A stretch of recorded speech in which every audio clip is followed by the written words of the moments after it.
Hi, everybody. Hello. Hello. Okay, Hello. I should probably post about this on Twitter, huh? Already in the Okay, distance. I kind of forgot about that. Hi. Hello. How is everybody doing? It's been so long, both since last Homestuck stream and since last stream in general. Um, Yeah. I think it's been a month and a half now. might have been. Uh, Yeah.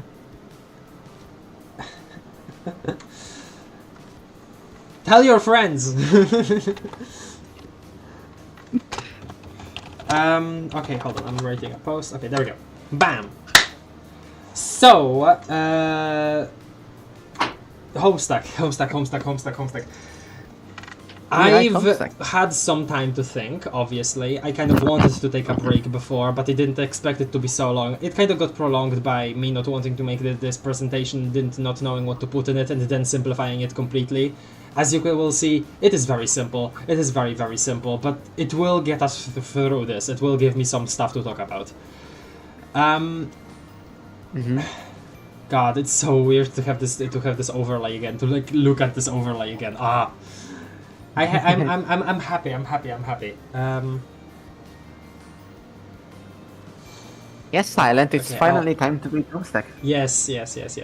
I will, actually, okay, before I talk more, because I had a topic in mind right now, let me actually welcome everybody and chat by name, like I usually do. Hello, Izen. Hello, Doc. Hello, General Mituna 2.0. Hello, well, Saddest is here, Luna is here. Hello, Sunnyflower, and hello, Silent ZX. Yay! Yes, we are finally reading Homestuck. This homie is so stuck, no way. Yeah. Actually, let me post about the stream in one more place, and then we will properly start talking. This is the stream where all my ignorance will be exposed. No, it's okay. It's fine. Yeah, This it is comic- fine, but you will still see how much knowledge I'm really lacking. It's okay. This comic is long. Well, not just that. Not just that. Well, okay. Let me make something clear. If like right here in this moment, we will not have enough time to talk about absolutely everything, right? Like that's Yeah, of probably a course. given. We need like there 4 streams for that. No, yeah, right. We will be skipping a lot of things, but I hope that I will remember enough to actually give you my thoughts, my feelings on the separate different parts of this comic. And yeah, also Luna, there is like a slight echo. Like a very slight Oh. sometimes. Hang on. Let me try. It's gonna be a bit tough. Let me try to juggle it. Yeah. So the reason why Okay, I've been now you might have a bit of difficulty hearing me sometimes, but you shouldn't hear the echo anymore. Okay. I mean, you sound fine. That's good. So the reason I've said this in the community post, but the reason why I haven't been streaming and why I have been putting this off for so long is because I wanted to prepare something for this. I wanted to gather my thoughts, but that kind of made me think, oh, it has to be perfect. And one day I just snapped and said, okay, Luna, I'm either doing it this Saturday or it's never happening, right? So here we are, scuffed. As you can see in the slide, it shall be scuffed. I can relate. I don't Alright. I don't have too much else to say, so I think it will be appropriate to just start. Later on we will be actually looking at the Homestuck collection, so I will be streaming that to you guys on Discord. Otherwise, you can look at the stream, the YouTube stream, to see the slides, because they won't be changing for a while. My internet legit died on me out of all moments. I'm back now though. It's okay. I hope that my internet doesn't die out. That would be horrible. Another 100 streams discussing Homestuck? No. Old craft, so retro. This is the new craft, really.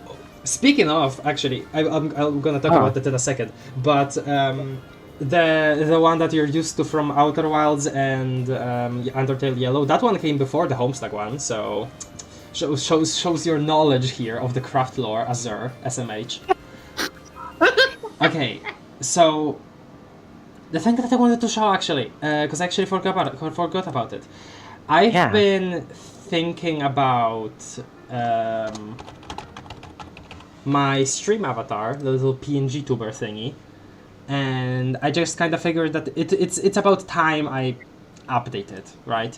And I have a draft, I have like a neutral pose, which I shall show you, and it will be used for both Homestuck stuff and just general stuff. I kind of wanted to combine the concepts of the regular one and the Homestuck one.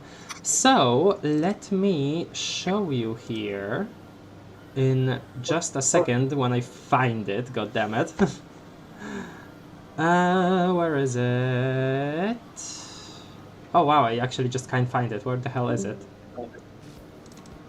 What? Am I dumb? Am I stupid? Okay, hold on. Let me look at Clip Studio.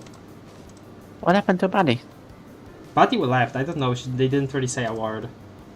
I just noticed, by the way. I also just noticed. No, like they just left right now. I think their internet went out. No, yeah, that's probably. That happens normally too. That, to be fair, Yeah.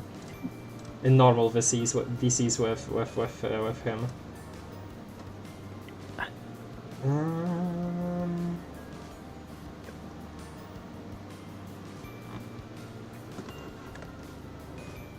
Okay, if I open this,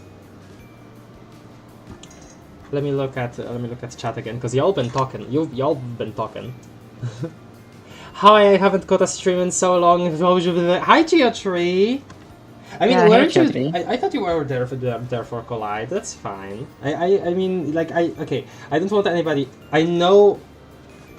Views-wise, the new streams aren't getting as much traction. That doesn't really matter. I just want to play those games and also talk about Homestuck now. If y'all don't want to watch those, that's completely fine. I'm just saying this because some people have said like, oh, sorry, I haven't been seeing these. It's completely fine if you're disinterested in the other stuff. It's completely fine. I'm happy when you're here. Like, and it really could go either way on any other occasion. It's fine. It really is fine. Okay, there we go. Do remember also that we'll be starting the Homestuck games Yes, sooner rather than I later. will. I Yes. After this, yes, I will be starting Hive Swap Act 1, but I will talk about that a little more later. Sorry, I'm just trying to find something right now again. Gosh, shows you my professionalism and also me being completely not used to streaming after so long. God damn it.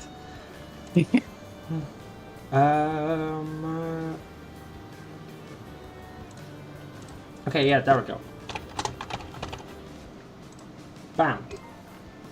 And bam. And the OBS. There it is. There's a design. I'm gonna, if I'm gonna stick with it, then news. Oh, hi, Batty again. Yeah, there he is. Hey, buddy. If I'm gonna. Yeah. I've returned from the dead. Yeah. Okay. My battery ran out. Oh, your battery this time, nice. not your internet. Okay. Oh, nice. Yes, Nice I new avatar. was Anyway. talking about that. Please, this is a new design. I'm gonna be using this, like designing more expressions for this.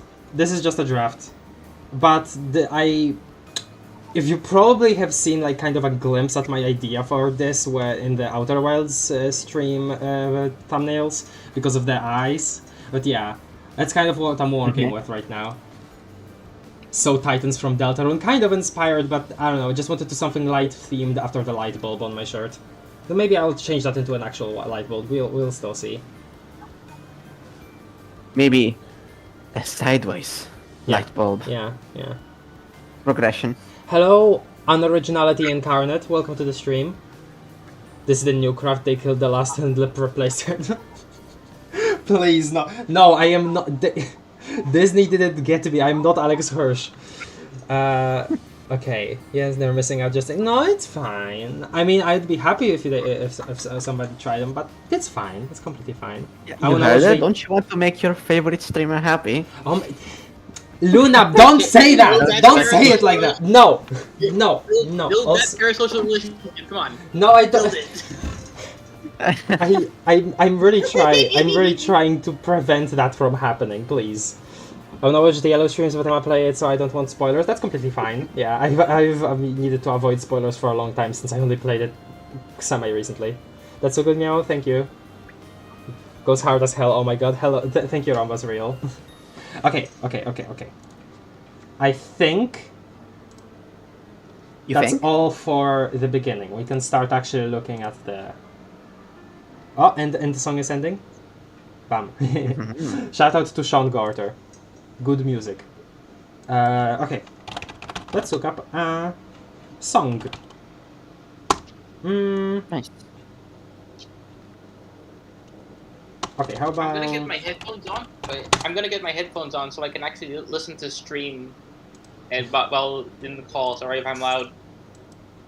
Okay. Yeah, alright. Alright, we play in the background October from Homestuck 1 year later.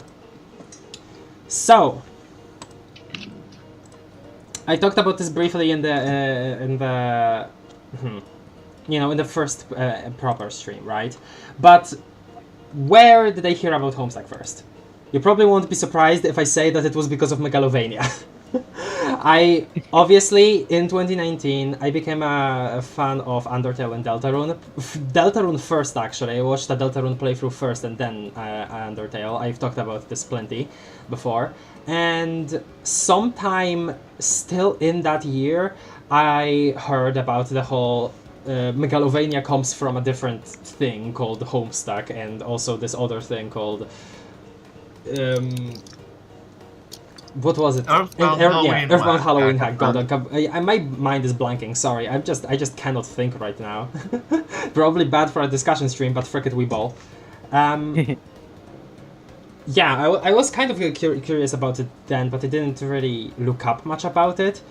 And when I first heard that it was associated with an animation in this Homestuck, I specifically made a point to not watch it until, I actually got to it. I kind of had it in my mind back then already that, okay, if I want to, read this at some point, then I'm not gonna go out of my way to see anything of it, right? And that's where we get to another thing. Because I have heard of Homestuck before, but I didn't remember it. This is the first time that it actually stuck in my mind. But I have heard plenty of other things about Homestuck before.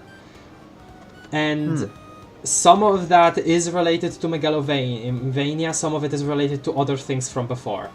Mainly, I have heard of The Baby Is You before I even heard Megalovania once in my life.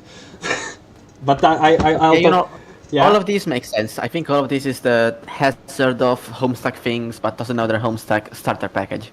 The stuff on the slide? Yeah. Yeah, okay. I'll read the chat now, since we're on a new slide.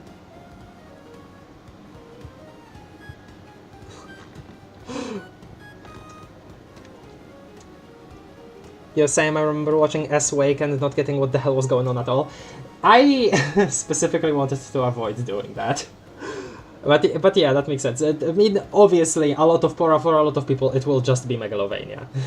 Hello, Kenny Lover. Kenny, that's an unrelated question. I'm not gonna divert my mind with that, I'm sorry. Love how everybody associates Megalovania with Vriska, even though the actual Megalovania segment of it plays when Jack and Red are on screen. That is funny. That whole discussion kind of reminds me of how people in the Undertale fandom discuss what or who Megalovania is even a theme for. Obviously, used as a Sun's theme in Smash Bros, but that's just association. A lot of people would still like to think that, oh, a Frisk theme, oh, Kara theme, oh, just generally theme of that situation, of that moment, theme of the Judgment Hall, theme of something else. Theme of Toby. There are a lot of a sentiment. There is a lot of discussion about that in the Undertale fandom. So it was really funny to me when I first found out that people were discussing the whole Vriska versus Aradia thing when it comes to Megalovania. But yeah. That's curious. What Pumpkinara said. I'll read that in a second. I'm still getting through the messages. Sorry. The baby is the obligatory part of Toby Fox lore. Yes, I did hear it in its entirety before reading Homestuck. And hello Pumpkinara, I don't think I've seen you before on stream. Hello. In the past I was pretty big into Undertale, so it sort of was Fandom osmosis for me. However, what really sold me was becoming a Homestuck was class specting. Ooh. That is cool actually. That is cool. Don't say it like that. That's pretty unique. That's pretty. That is pretty No. unique, but also you don't have to. Excuse yourself. I'm in the middle of talking. I'm sorry. Okay. This is a long presentation, and we'll have a lot to talk about it. But I still want to kind of make it at least a little concise, because we started an hour late in the first place. We're probably gonna get a bit like slower towards the end, just out of me being tired. But I will try to keep things concise at the very beginning, unless I go into a tangent, which I will just succumb at that point. And yes, what is it? Okay, I didn't say oh boy like that. I got into Homestuck. No, yeah, okay. With class thing too. Oh, really? Yeah, I actually managed the D&D, and I told everyone to do the official class specting quiz. Oh, that's so cool. Okay, first of all, that's really cool. Second, that is related to something I was gonna talk about in a bit. Okay. Oh, okay. But yeah. Okay. I learned of Homestuck back in 2015 from a friend who wouldn't shut up about it. Understandable. It took over my mind for like a year. I think about it a little. Yeah? When I actually read Homestuck for the first time in 2018, I didn't really start because I was curious about it or because I found it cool. It's just because that one friend that was obsessed with it at the time was just, obsessed with it. So I asked, hey, what is this thing? What is this kind of character with weird robes that you keep drawing lately? Weird robes? What do you mean weird robes? What was the character? No, it was just Gautier robes. Okay, huh. And they told me what Homestuck was, and not because I was interested, but because I wanted to do everything that that friend of mine was doing at the time. I started reading Homestuck. Yeah, that's understandable. For me, when I first started seeing things about it, because occasionally it would be brought up in Undertale discussion. What is curious about that is that I learned surprisingly little from that. It's sometimes a lot of the for me it sometimes felt like Homestuck was this big thing that true Undertale fans have read, but what it turned out to be is that's not really the case. Most Undertale fans that kind of reference it sometimes only know some of the factoids that are kind of related, the doctor and another medium, doctor to patient to another medium connection, the Megalovania thing, the the fan troll thing being on Undertale's Kickstarter, that sort of stuff, So I was really curious about it in general, since I didn't hear too much about it from just Undertale discussion, even though I kind of was under this impression that they were sort of really connected, when they aren't too much, but there are still some really interesting connections that most people don't talk about. And again, from what I've seen, I was super interested. It looked like a really interesting story, and despite me my only exposure before that to Homestuck that I forgot about since before Megalovania, back then I really didn't know anything about it. But the only thing that I did know was the whole fandom cringe thing, right? Which stupid, dumb people making fun of cosplayers having fun, and also picking out bad apples, the whole cookie stuff. Wait, no, that's Undertale. Never mind. But the spitting in the bucket thing, that wasn't even that bad. That was just kind of a weird thing, but people kind of thought that all Homestuck fans were like that. From the get-go, I found that really weird how people kind of equated those kinds of scenarios to a whole fandom. But as I would later find out, that's not a thing exclusive to Homestuck or Undertale. Either way, I was actually interested in it despite what other people have told me. Each time I mentioned Homestuck before I actually read it, people were like, beware of the plague, bleh. But no, I still tried to keep myself open-minded, and I'm glad I did. Yeah. Oh, Kara theme, the indisputable sans motif. Come on. Hello. Oh yeah. Donica Jr. Hello. For me, my Famous talk, I also first read Homestuck, or started reading Homestuck through the Italian translation of it, which was incomplete though. It only went up to 4,400 pages. Or something like that. So at one point I had to switch to English, like midway through the comic. What was that change like? I honestly don't remember. It's been too long. Alright. Damn. Yeah, reading Geotree's message. For me, my best friend Kiki Goops liked Homestuck and wouldn't shut his yap about it. And I wanted to understand the references he was making. So you read it and I liked it more than him. So I read it and I liked it more than him. That's funny. This is circa 2022 and 2023. Yeah. That makes sense. Probably wouldn't have got them either way if I read it in English, because I was very stupid when I was 15. That's another thing that I want to get into later. The me, like, also me being stupid thing. Later. That's a genuine point I have. That's not just me self-deprecating. Although as I mentioned in the Post-Undertale Collide stream, it was a very bad first read. First with an incomplete Italian translation. Oh, also nice. And generally a very surface level understanding of it all after being done with it. Well, I mean, interesting. Yeah. Hi Betty. Welcome. I don't remember when I first heard of it, but what started my actually knowing Homestuck phase was hearing Sunslammer be used in an Undertale fan song, because the UT community loves to steal HS songs. In my opinion, they don't steal them enough. There should be more. But yes, Bullet Hell. Sudden changes, Bullet Hell. What is funny by the way, I haven't read Sudden Changes. But if you're interested in Undertale Sprite, I need to get back into Undertale and Deltarune fan works in general, now that I'm actually done with Homestuck and my brain just kind of calmed down from it. But go read Sudden Changes. It is very good from everything that I've heard. Like, Sudden Changes is not just Sans with a gun, okay? There are stuff in the comic. There is stuff in the comic. Even though I haven't heard it, I have heard very good testimonies from people I trust, so go read it if you like Undertale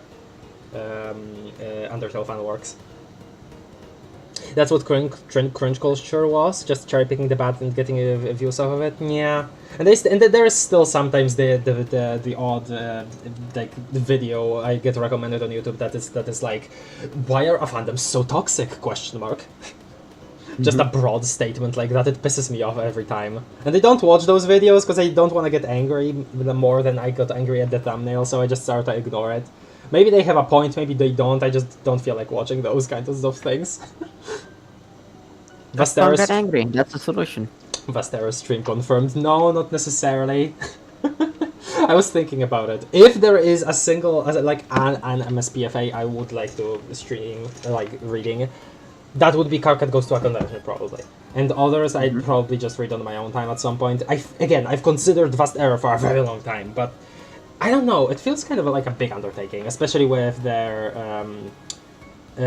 with the walk around they are making. That seems very, very robust. Yeah. Plasma, hello, welcome to the stream. Don't think I've seen you before. And hello, Tunisian Gorilla. Tunisian Gorilla. I'm stupid. Hello. Also haven't seen the video before. Hello.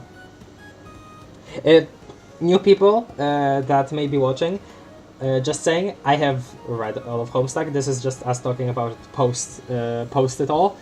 And there is a full series of me reading it on the YouTube channel. Literally all of the comic. All of it. Including also stuff like Problem Sleuth and Paradox Space. Knock yourself out if you feel like it. And hello Rice also. And hello Hoy! Hi Hoy! Please do. Kgtak is so good. Yeah, I have heard. Kgtak. I have absolutely heard, yes. Dude, KK Goes to Convention, please read that. I need to read it so bad. I just watched the stream. There'll be too many breaks between the streams. Just read it on your own. It'll be fine. Hello, Waffle Tech Netium, hi. Funny PFP you have. The Yeah, face good from PFP. the face from the tilde. No, yeah, no, from the data structures manual. Yeah. I'm not here for long, but I couldn't ignore this. We'll probably watch it a bit later. Yeah, okay. Imagine Craft Can WC stream. No. No. Absolutely not. And hello, Ogladian. Hello. I got into Homestuck last year after watching Doritos and Fritos and binged it in 2 weeks. Hell yes! Shout out to BB Pantsu, the Doritos and Fritos. Hell yeah. The new Homestuck generation. And also, anybody that has seen that, please watch the sequel, please. Yeah. And Sequel other is stuff super and duper other awesome, stuff he's perfect. made in general. Like, oh my god. Okay. I love Panzu for leading the next generation of Homestuckers. Does seem like it's the case. Yeah, I think it really is the case. Okay. Let's get back to the point in time we were talking about here. So, as I've said before, I actually read Act 1 and a bit of Act 2 in 2021/2022. I don't remember when it was. We made like a whole group chat for it, and I was reading it. Susie was reading it. Susie didn't finish it ever. I finished it at some point, but I stopped reading again at some point in Act 2. I just kind of forgot about it, and I think that was honestly a good thing. I find it that mostly in the last 2 years, my brain has gotten hooked on media analysis. So even if I'm not good at it necessarily, I definitely try my best to analyze what I can off of media, and there is a lot to analyze in Homestuck. Like either intended stuff to analyze or meta stuff, like why something was written the way it was written. You know, there is a lot to talk about. So I'm glad actually that I waited those 2 more years /3.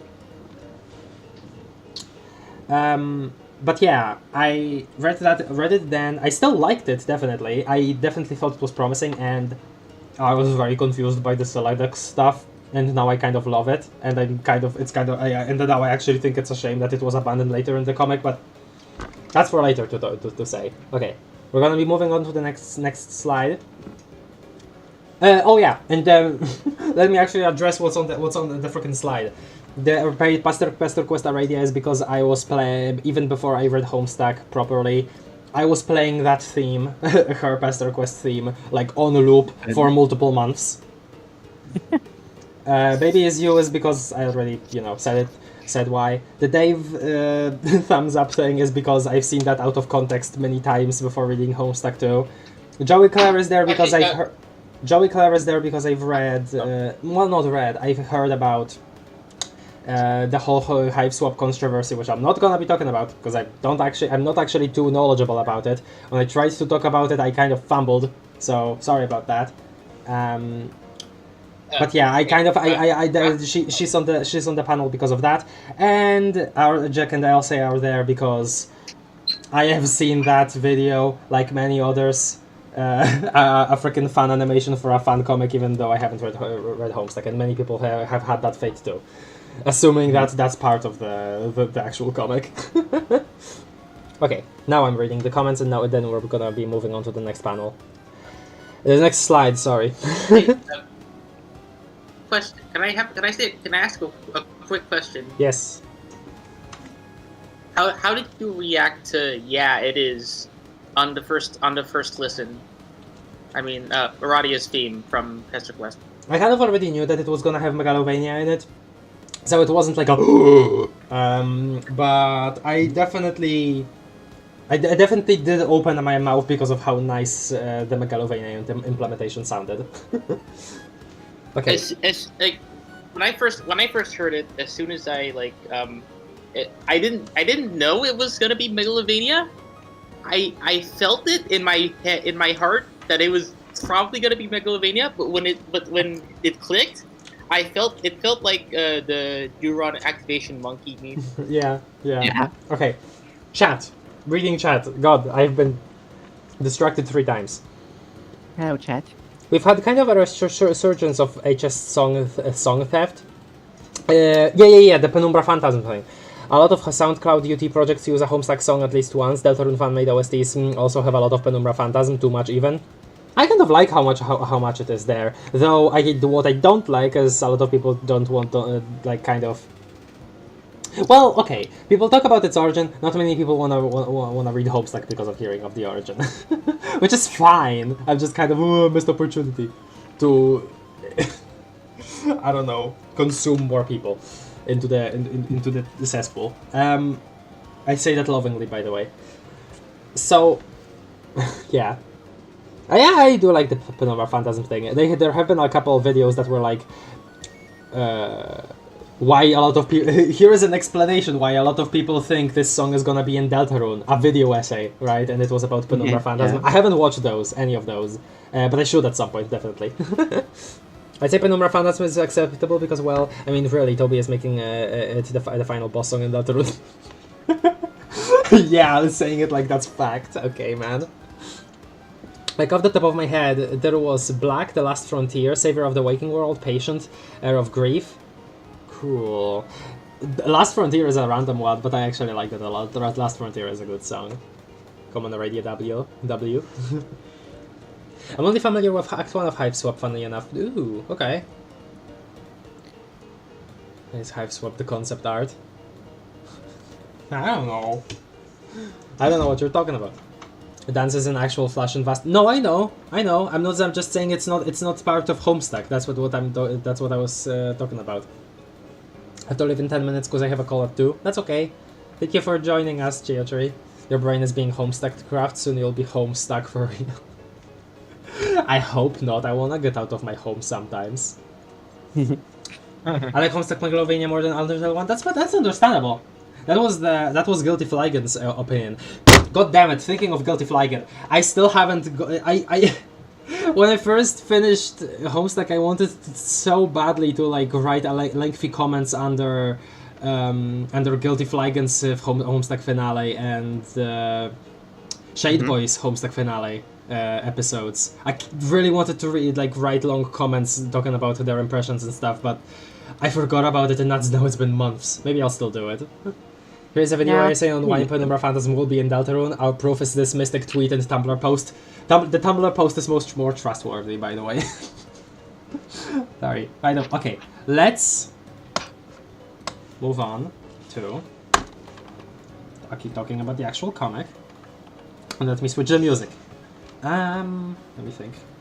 John's theme from Pester Quest. Jamius Rochius. By Jamius Rochius. Okay, there we go. So, proper comic, am I right, people? Act 1. Yeah. Act 1. Okay. So you should stream this to us now that you're actually going through the thingies. No, yeah, I'll move on to the actual Homestuck collection in a second, but I'll talk about my general impressions of it first before we like skip around through the pages, because we are gonna be doing that. My first time reading this, I generally enjoyed it, right? And I'm talking about the 2021 read-through, by the way, like the completely incomplete one. I did enjoy it, but I was definitely confused by the pester logs and the Siladex stuff. That being said, I liked the setup, I liked the just general vibes, really. The whole thing of, oh, I know this is gonna be a grand adventure, because obviously, like, I've heard stuff. I've seen John in the blues clothes before.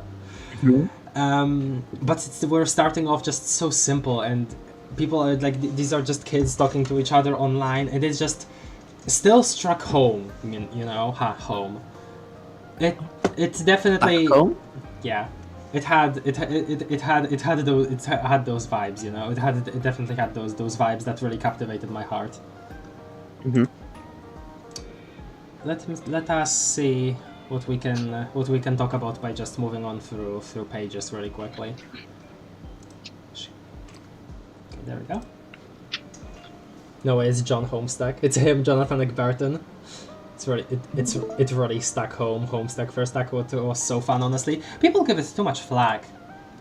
Absolutely, people give it too much flack. No, I don't actually remember much of what I felt when I first read Act 1, but that I think also tells me that I didn't actually not enjoy it. I think I did enjoy it quite a bit, or at least enough when I first read it 6 years ago. Even though the me of 6 years ago, I don't remember her as someone who would enjoy something as mechanical as Homestuck Act 1. That's the thing. On my second read through, I enjoyed the mechanics immensely. I loved just again the vibes were just immaculate. The whole exploring this little guy's house, seeing all of the connections to past memories you get in the little narration you get in this. Just see uncovering his personality by what he has in his room and what comments he has about and all of these weird things, seeing all of these weird things. This is something that Homestuck just gets right, I think, in the very beginning. Making you care and know about these characters, not because they are these big heroes that are already super accomplished, but because they are these lame kids with weird interests, and you just sort of empathize with that, you know? You just see this and you're like, oh man, this guy has stuff going on, but he doesn't know what stuff he has going on. I don't know. It was cool. Oh, problem sleuth. It was really. Oh, and yeah. Speaking of little guy familial connections, I love what little we get from Dad's notes. It's really fun when we get actual dialogue from Dad in the form of these. And yeah, the Siladex stuff. I was confused about it at first. Now I kind of love it. Thought it's kind of a shame that the whole weaponization of them wasn't used in more battle flashes later on. I understand Dave got kind of overwhelmed and forgot to do that, but still a shame. Doc says, when I first got into it, I was so disoriented. I was absolutely nothing up to what I was expecting. My only knowledge was that it's that comic where the grey people with orange horns come from. At one point I thought I was reading the wrong thing. When I saw a meme saying, yes, this is Homestuck, the trolls appear later, keep reading. That's funny. I knew about the trolls, obviously, before. But I also knew that... I think I read, there was somebody's What is... What? Hell, Sorry. Okay. Oh, Batty? Batty, mute Yeah. yourself at least. Okay, I'm gonna mute him. Server muted. Yeah, server muted. What was I gonna say? I didn't know about this mechanics stuff. I genuinely didn't expect it. But it was kind of a pleasant surprise. It was interesting, even when I was at first confused about it. I liked it, definitely. And in general, I think Act 1, when it comes to the characters, is a really good setup. Well, both the characters and just how things escalate, because a lot of people I've seen a lot of people say that Act 1 is their least favorite because of the whole thing of there isn't actually much happening. When there is, you're just not seeing that because you've read the entire comic. But there is a lot of important stuff that's set up here, and a lot of stuff that kind of gets abandoned that I wish wasn't abandoned. And by the way, this is one of the funniest things in the whole comic, by the way. Maybe. Connor. Yeah. Oh man, and this too. You should probably unmute Batty, by the way. Oh, okay, yeah. Sorry about that. That was a doorbell. Sorry. Yeah, sorry. I know. Yeah. Fine. You started walking towards it, so it's just in case I wanted to mute you, so you couldn't hear any family or something. I don't know what you have going on. Oh yeah. Sorry. It's okay. Yep. This too is just so full of character. Even the frickin' desktop background. Oh, and first pester log with Day. It's so crazy that some people just don't read these. There have been, and I'm not blaming anyone that did this, right? Because I'm sure that if I read this 4 years ago or something, I would have done the same thing. But there's so much of the actual sauce of the comic, the meat of the comic, the meat and candy, one might say, are in these. So much of Homestuck is the characters. I still enjoyed it though 6 years ago, even though I skipped a lot of the dialogue. I still read quite a bit of it, but I think I skipped a good half of it. Gosh, that's crazy to me. I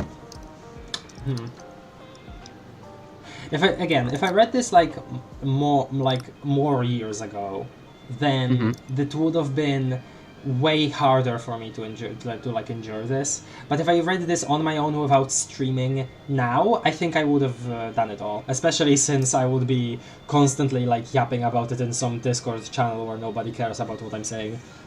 Yeah. I've told you already about this, but on my second read through then on like 2020 or 2021, then I read most of the dialogue, like a good 80%. And then on my third one in 2022, I read all of it. Yeah, I remember you telling me that. Oh gosh, so many people talking in chat, that's wonderful. Okay, hold on, I'll need to... I remember thinking John putting a fake hand in the cake was actually funny. That was the first thing I screenshotted and sent to my friend. I'm not sure how I feel about that.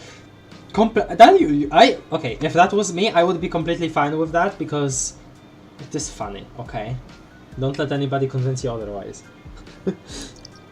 The mood was so memorable though. It was a late night during summer with nobody around. Oh, I can't remember exactly how I felt back then. I just know I felt in a very special way, but I can't remember the exact feeling, which is sad that it's fleeting, but yeah. I wish I could remember, but yeah, alas, I don't.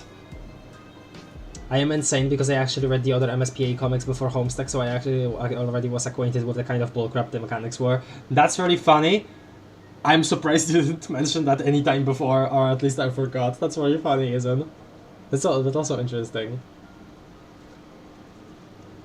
Started pretty slow. I don't care that it started pretty slow. I wish it kept being slow for like some parts of the comic. I feel like we skip way too much later on, but that'll be for another day. I think Hassie rushing towards the end, you know, the whole just be done with it already, I have Act 7 ready right here thing. That whole infamous thing. I don't know what it is, but damn, that sounds crazy. I feel like it did the comic a lot of bad in terms of like rushing towards the end. I understand being tired of making it, but really, another break couldn't hurt the actual comic. Maybe people would have been and like, you know, you wouldn't be able to wait, but yeah. And I knew about the trolls because every now and then I'd see someone with a troll profile picture, and I really wanted to know where they came from. Yeah. Kind of my experience too, but I wasn't so hung up on the trolls. I was more so thinking about, oh, what the hell does this fucking Zoosmell Poop Lord guy go through in this comic? Honestly, my favorite part of early HS is that it actually felt like kids freaking around. Like, wow, yeah, John, do your little jig for leveling up, be silly, be free. You are correct. I will say that I agree to some extent, but I do like that it doesn't lose sight of that completely. There are moments like that. Like, I mean, just look at elevator stuck with meows, you know, for instance.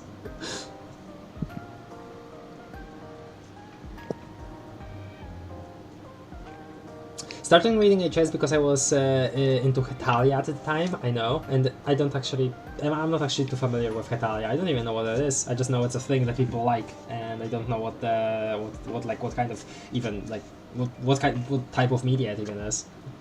And heard of Hetastuck stuff, but that was going on in like 2011, and then I entered the fugue state and became a new person overnight. That's really funny. Hey, to anyone who knows, I have a quick question. What? I heard that Hetalia fans and Homestuck fans overlapped? What's Hetalia? This is my first time hearing about it. It's an anime based on like countries, and it's like, have you heard of the country heads meme? Oh my yeah. That's country balls, is that not why, country heads. Is that why it's literally Yeah. Italy in Italian with an H at the beginning? Is that why? It's the country balls meme, but anime, I guess. Oh. That's funny. Okay, huh. I'm gonna look up something on that. Some things on that. Don't search up Germany Hetalia in Germany. Don't search it up. Okay. Don't search it up, please. Okay. Okay, I won't. General Mituna Okay. says, I didn't notice the chat logs at all the first time I read it. Got up to Act 4 before I noticed it. That's so funny.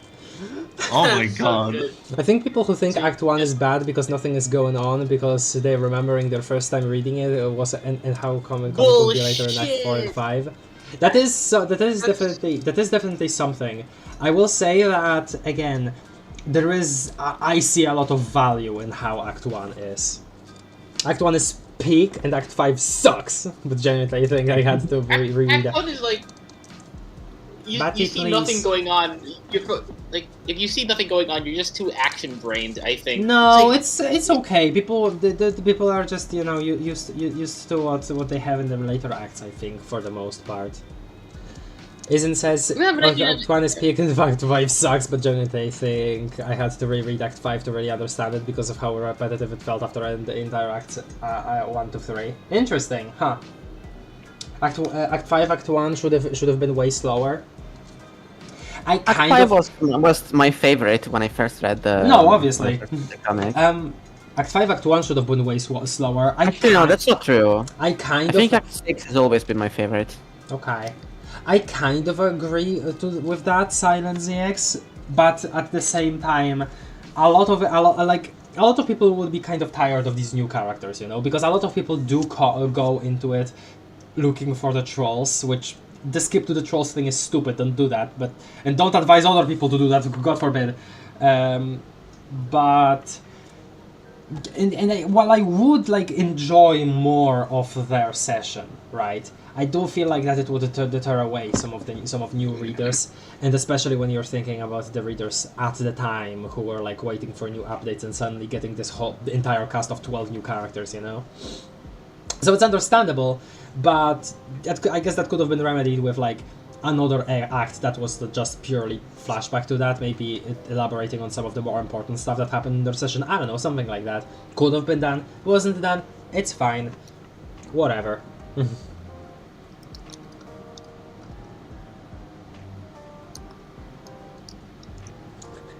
I also put a Kevin MacLeod sounded song in the background so you can imagine my face when I clicked on my first S page. Oh, that's wonderful. That sounds wonderful. I should reread Problem Sleuth again for weird puzzle crap. Yeah. Problem Sleuth. I wish that Homestuck kept a little more of its Problem Sleuth blood. Obviously, it's fine because in the end it turns out fine. But some of what made this early stuff special was lost, definitely. Not pulling up. Oh yeah, this is funny. I completely forgot about this page. Just links you to different stuff that Hassie made and also stuff that Hassie didn't make. Wait, does this have the Little Monsters game of official Nintendo seal of quality? That's funny, I never noticed that. I remember getting so excited when we learned the kids' names for the first time. Yo. Italia is Poland Ball by Tanime, and before Poland Ball, I see. People used to associate Italians and Homestuck because they were both famously annoying. Okay. Your history lesson for today. Alright.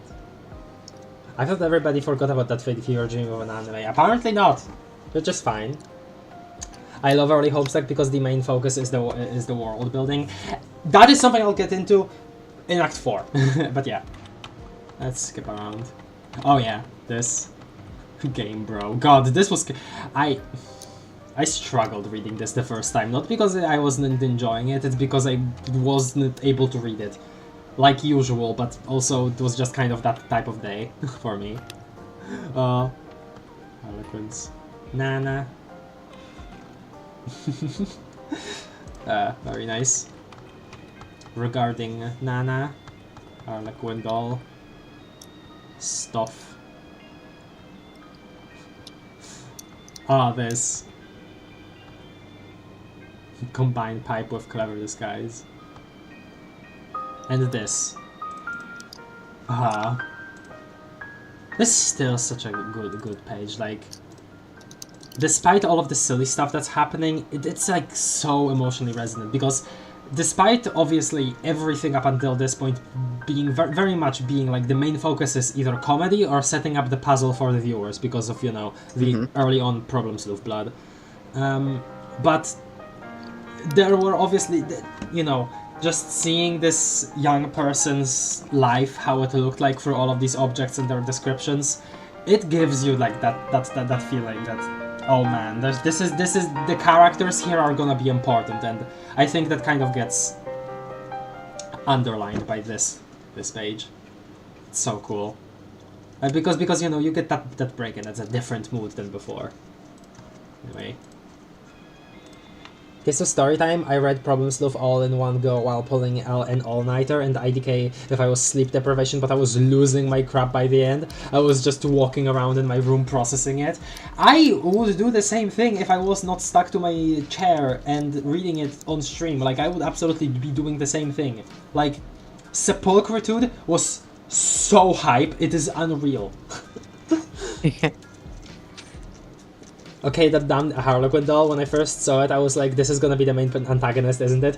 This is so Okay, I don't know if you remember this, because I know that you saw all of that you watched back all of our episodes, right? But Azur literally mentioned this when because he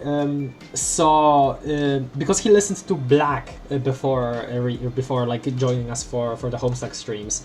He looked at that and assumed that was Harlequin, that Jack Noir from the thumbnail of that YouTube upload of Black was the Harlequin doll. So when he first saw it in Act 1, or he remembered it because he also read Act 1 at some point, he was like, oh crap, I better not tell Kraft, this is gonna be the main antagonist. That was so funny. But yeah, very, very funny coincidence with you there, Doc. And with this kind of with the whole Jack thing, I guess I was kinda right, yeah. The Harlequin thing definitely did become semi-important in the whole time loop business that Homestuck has because of the, you know, the doll in John's dream room. Problems Sleuth in one go is insane, and I know it because I did it, and that crap was splitting my brain by the end. Yeah, makes sense. Yeah. That makes more sense That makes more sense than my reasoning. I just looked at the doll and thought it was too important to be just a gag. That's funny. Well, no, I mean, that makes sense too. Okay, it's fine.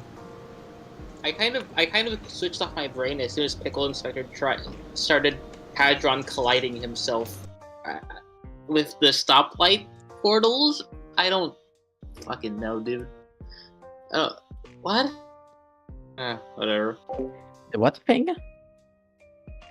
I stopped thinking about problems as soon as Pickle Inspector started Hadron colliding with him. Oh. With yeah, yeah, the fucking stoplight portals, and I was like, what the fuck is going on? What's going on anymore? The world's suddenly upside down? What? Okay, yeah. Weird puzzle shit. Weirdest puzzle shit ever. Oh, Kraft is gone. Okay. No, I'm not gone anymore. Yeah. Hi. Oh, Okay. not anymore now. Okay, hi. Hi. Are we going to quickly go through every Homestuck page? That was my plan. Probably not gonna do it in the end though. Oh, this. Y'all know how much I love this Flash. I've talked about it before. But yeah. Also, we're not gonna watch every Flash, obviously. I'm just like stopping for these beginning ones. This definitely gave me the feels the first time I read it, and the second time too, and third time. Technically, when the first time I read it on stream was a third time, because in between the first time I read it and the time we read it on stream, I actually read the comic also, like the whole of Act 1, like a second time, and then I gave up again. But each 3 times I technically read it for the first time, the Act 1. This definitely struck me in the feels. The poem at the bottom here, it's good, man. It hits me. Well, not poem. It's great. It's the narrator waxing poetically, more so. Yeah, surprise for the mailman. Windchime Folly is something else. It feels so nostalgic. Absolutely. Even when I wasn't there, I could like feel this page being uploaded for the first time back in the day, I could feel this being the latest page and the adventure in front of it, I could feel it. It hit me, like I said. Super cool. So, I recently found out that somebody compared the Homestuck to Earthbound, and I can really see it from Act 1. Homestuck does have Earthbound influences from what I've heard. I wouldn't be able to comment on that because I haven't played it, but I will at some point. I know I will. It's just too weird. Oh, right. Weird and cool looking for me not to at some point. Anyway, Looks like we're gonna be I get it. splitting this stream in two after all, because we're still on Act 1, and yeah. Nah, it's fine. It's been an hour now. It's been a full hour That's now. completely fine. We spent a lot of the time talking about stuff before too. Also, we're not reflecting on absolutely everything that happens. We're reflecting on the general look of it all. Yeah, okay, that's true, that's true. But I mean, I meant that as in it's fine if we do split it into in the end anyways, I think. Nah, it'll be fine. Also, this is the first Rose Pester log too. The way she writes, man. You get such a strong impression of her from these couple lines. Yeah. Ah! I mean, home equals earth, stack equals bound. Yeah, definitely. An iconic song. That definitely exists. There is a melodic version of Windchime Folly that almost sounds like Air of Grief that almost made my soul leave my body. Is that part of an official thing? Is it like a sound test thing? That sounds awesome. Also, these shapes. Obviously, these are actual spirographs, but they kind of remind me of the images that flash when the characters do their frame motifs in the end. Kind of remind me of that. Azura a bit ago was digging around unused Homestuck assets that have been shared on the internet since obviously Collide happened. And there are a lot of unused frame motifs and in general attacks. There are properly animated attacks for Jade. She was gonna do things other than go play fetch. Well, not play fetch. Yeah, I didn't expect her to fight a bit before having the idea to play fetch. Well, well, she didn't. I feel maybe she could have done it if Opatobi stack was a little longer, but oh well. The unused assets from Collide are definitely super cool. Also, this is by the way, just seeing this menu for the first. This was such a mindfuck, dude. What do you mean? What do you mean, Rose is this casual about all of this? And obviously, in the context of Problem Sleuth, it makes sense because there it was all real life and not actually embedded in a video game, but there were all still video game things as part of the universe. Here it's kind of similar with the fetch mode and stuff. With this, it's kind of a little more unbelievable because it's not supposed to be something that's been possible any time before in the history of ever. Homestuck Alternate Universe by Funk McLovin definitely does a job of making the characters seem way more confused about this actual reality-altering game. But yeah, it's kind of weird how they just sort of don't react to it. This kind of is a thing that I have a problem with Homestuck, or I had it, but I guess then I became way more neutral towards it. Again, I felt like the characters didn't react enough to either weird or tragic things that were happening to them, or weren't freaking out about being in a completely foreign, dangerous. By the way, this didn't come back. This is kind of a weird thing that was once here and then once again when they were trying to retrieve the PDA also, and after that nothing happened of it. What didn't come back? What we're looking at, Betty. The stream is a little. Oh, the barrier. Oh, right. The barrier, yeah. Yeah. Sims. Oh yeah, and the green. God, you. So here is one of the things. So here is one of my main complaints about the comment, right? I mean, okay. Before you say this, I mean, one thing about the barrier that I just thought about, it would make sense. To me, it does kind of make sense. I can complete the thing logically without knowing more about it. As in, if you're not done setting up your land, there is a barrier, you can't go past a certain point, but That would make that sense. is unlocked after you finish your setup. That's you know? no, That see, might that be would very no, cool. no, Luna. That would make sense, but it comes back once when the John actually is in the medium. It does come back once. Oh. I forgot about that. I guess it could be like less of a ball and more of a cylinder then. So that Rose could still build up the thing while John was away. But again, there was no reference point when John was away because whatever. Weird. I thought John the barrier collected the didn't severed really matter. I thought it didn't matter because everything outside the barrier would be. Well, would no, be out. Batty, we're talking about the fact that Rose builds up John's home after he's completely gone. This barrier is attached to where he is, you know? Oh right. That's I've seen this as a plot hole for a while. I'm just kind of more chill about it. I don't know, whatever. I feel like that's inspired by how Earthbound the characters don't react either. Like Ness and Jeff trip balls thanks to a statue, and once they snap out of it, they're just okay, back to the adventure. I guess Yeah. it's that's the thing though. If these were completely like protagonists that were more silent, because in games, it's more usual for characters to just not talk and for you to fill in the blanks with your own emotion. That's more usual because you actually control the characters. We have proper, like, long dialogues between these characters that are considerably realistic, considering these are just kids talking through their through the internet between each other. And then we have like all of this wild crap happening, and they don't react, and it's just kind of it's jarring for the first time. But I do want to move on from the topic. Yeah, Batty?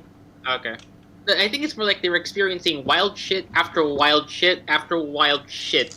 I think it's like they don't really have any time to really process anything. They were just thrown into the thick of it. Making excuses. I've thought about it. That doesn't really work for me personally. If it doesn't work for you, then that's fine. Again, Batty, please, let's move on. We have more to talk about. This is a very minor nitpick. I didn't want it to go on for this long. I'm sorry, that's my fault. Okay. It's completely okay. I thought it was Homestuck showing its Hitchhiker's Guide to the Galaxy influences when the world ends and none of the main cast really care. I need to find out more about that book. It would be cool if I actually read it. Thing is, again, not a reader. I don't do books normally.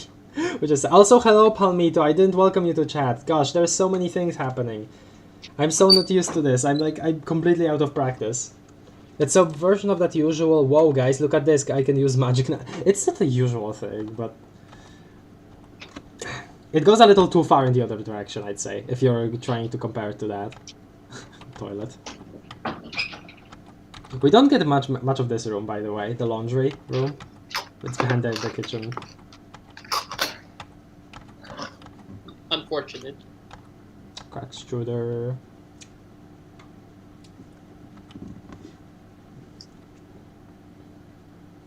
I think it wouldn't be that shocking for Spurb to work when they have had Sylodice and stuff. That's the thing. Sylodexes are just kind of the only thing, right? That is like this. And since everybody treats them as this regular everyday thing, I would have assumed that, again, my headcanon is that Jake Harley invented them. And that's why they embed with Spurb so well. That's been my assumption this whole time. And if that is the case, if they're just regular everyday stuff, they would realistically still be shocked by what Spurb can do, you know? Yeah. Oh, seizure kernel.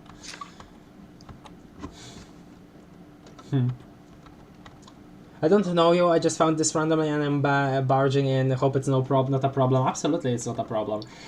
For context, we have a whole series on this channel where we read this comic. And you can look at that after this if you want, if you would like to see something specific. Fruit gushers. There are so many specifically American things about this comic that I just sort of started finding funny just because of how how much of running gags they became. I didn't know Betty Crocker was a thing before I saw John thinking about Betty Crocker while looking at fruit gushers. I didn't know that. but I started finding it funny just because of how like overexposed to it all I was. I don't know if you guys remember. I was really shocked over the shredder thing in Dave's in Dave's house. I was really shocked over that. Hi, Rose. Oh, and this too. Man, this is another thing. I kind of really hoped that the instruments would kind of play a big part later in the comic too. And we kind of get an acknowledgement of that. Obviously, like Jade kind of like mentions once that she hasn't played her bass in a while. That's something that she mentions once, but that read to me as kind of an excuse. Oh yeah, we didn't really know. I didn't really know how to, you know, include this in the comic, so it just sort of didn't happen. But yeah, I do think it's a shame. I think the kids having these different instruments, that could have went somewhere, like in the end. Maybe like some kind of resolution for an emotional moment or something. Actually, that's a good idea. I wish we could have seen all 4 kids play together. That's the thing that I was thinking of, right? That's the reason why pipe organ kind was so impactful for me. That's specifically why, because I was so hyped for that, because John's piano playing stuff would come back. That was like set up as such a big thing. Like we got this stuff of, you know, John learning to play piano from Dad and stuff. That was really cute. Oh, this, by the way. This is also this is funny to me too, because the 2 times we see Rose's desktop, she has different backgrounds, and the second one gets completely forgotten because it's like the second part of a GIF instead of being an actual image.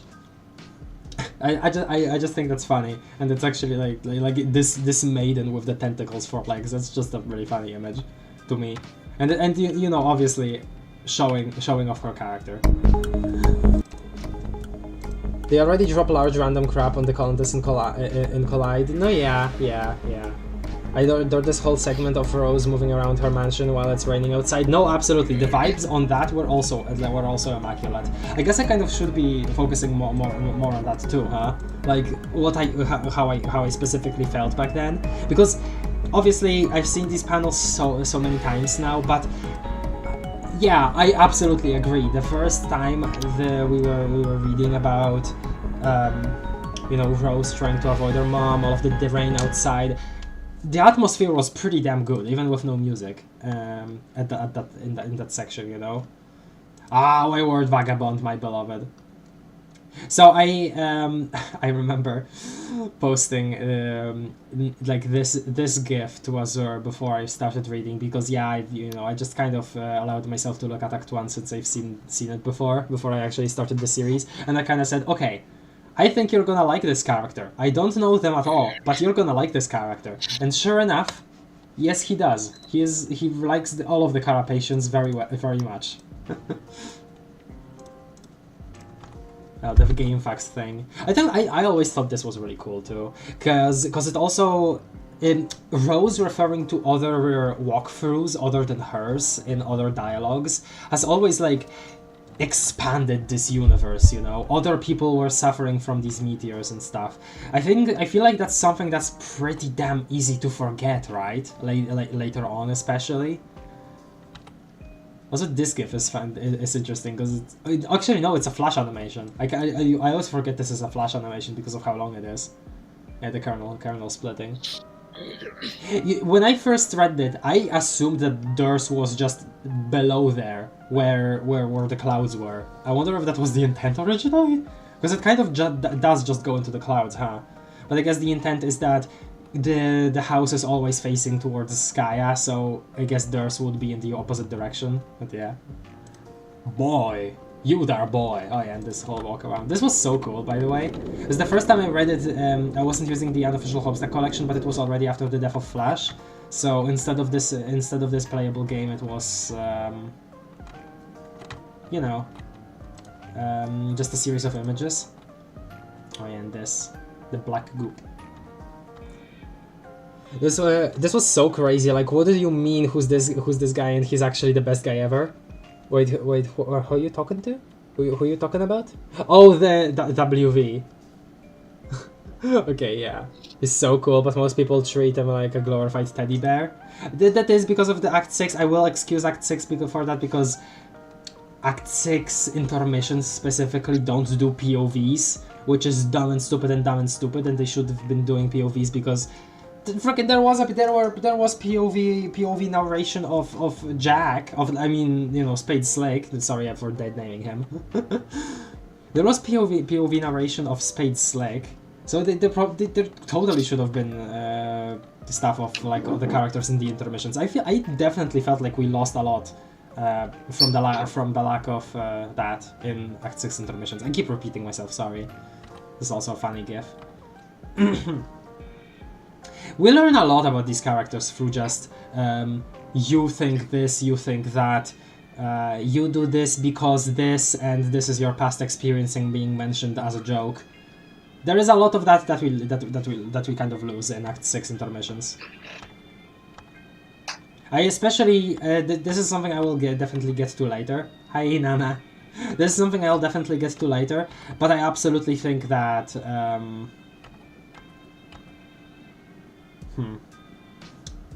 what was I gonna say? Sorry, I got distracted by John typing on his PDA.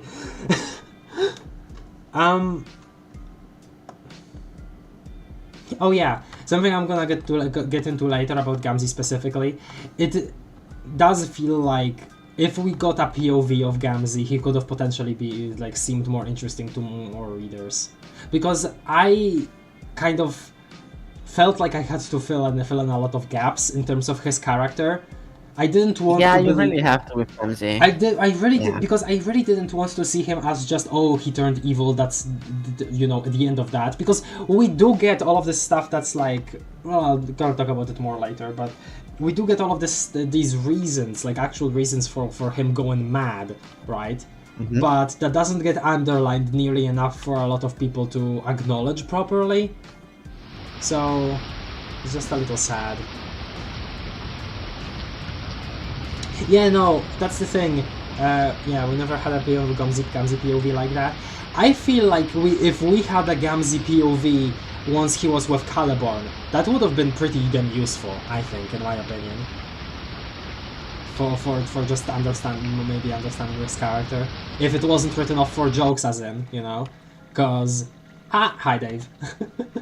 Because I definitely... Okay, an example, right?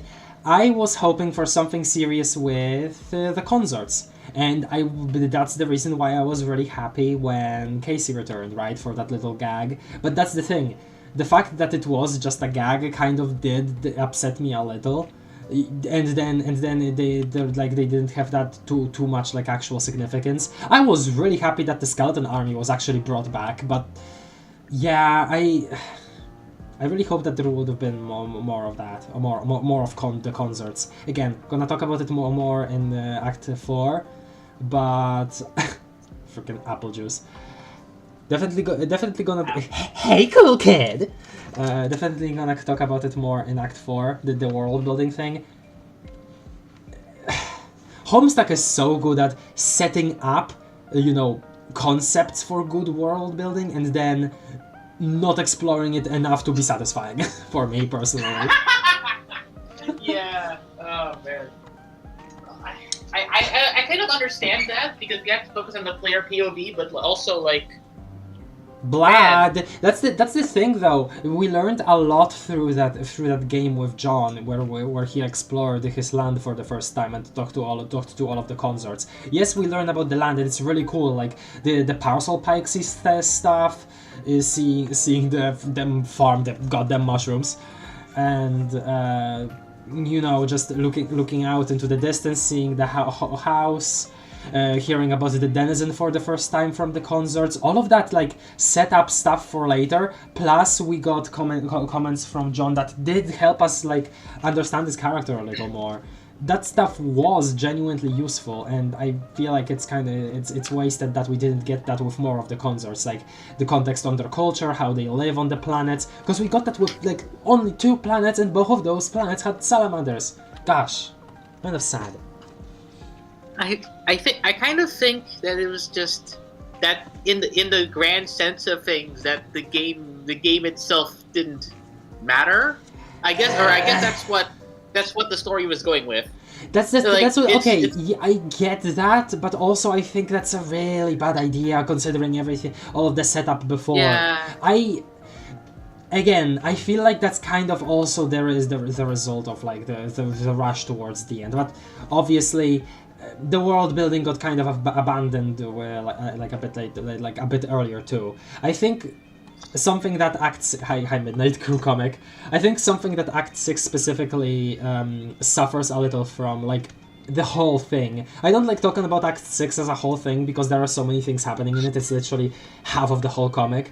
But I think something in general it suffers from is that, you know, specifically that, like, it only focusing on, you know, the very most important character beats and the plot beats, you know, and that gets kind of accentuated with Aranera's whole yap off. I love Aranera as a character, and I really like, well, aside from the Jake kissing thing, but that's neither here nor there.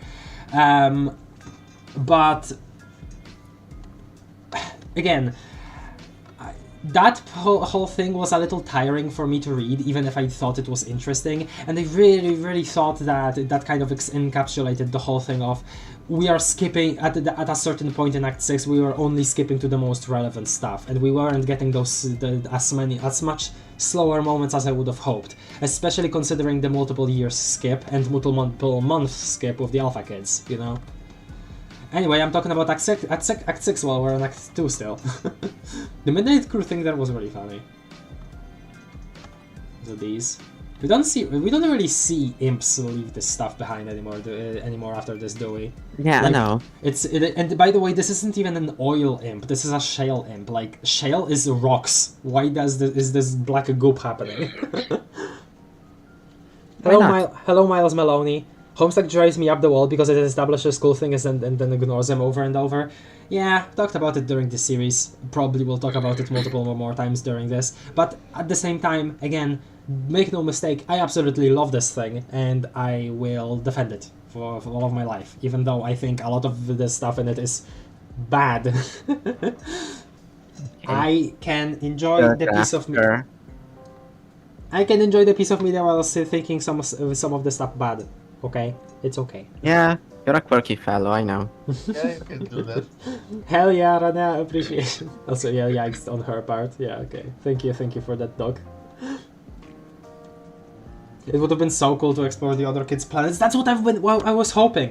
When I first saw Rose's planet in that one flash, I was like, oh man, are we gonna get the thing that we got with John, but with all of the other kids? No.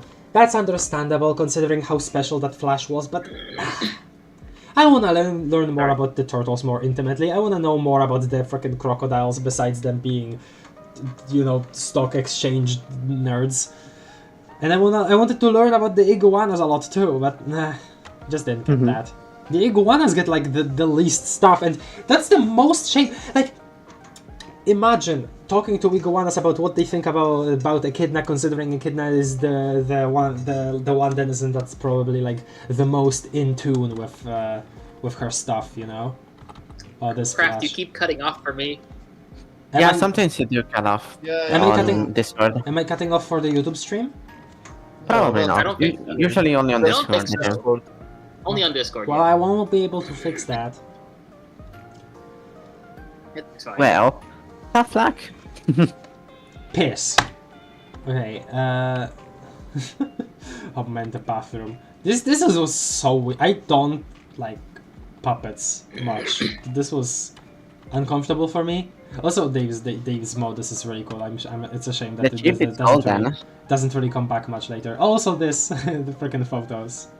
It achieved its goal then if it was uncomfortable. No, for yeah, you. absolutely, 100%. It was for me too, absolutely, and it still is to some degree. By the way, this is such a weird panel. Like, look at this. It's just a scaled up sprite, right? But the hand is drawn like a semi-sprite mode like panel. And then the fan is also like upscaled from the general, like it's weird. Caca. Yes, this stuff is cool. I wish they would have done more of this, but it's okay. No one can ever know about this. This was used, I specifically remember, in a Guilty Flagon thumbnail. Oh snap! Okay, yeah. Zazarpan, my beloved! I feel like I'm one of the only people that even remembers his name, like, throughout the whole comic. Maybe, yeah, maybe. Yeah. Oh man, all of this stuff in this... Maybe I should start playing Rose's theme.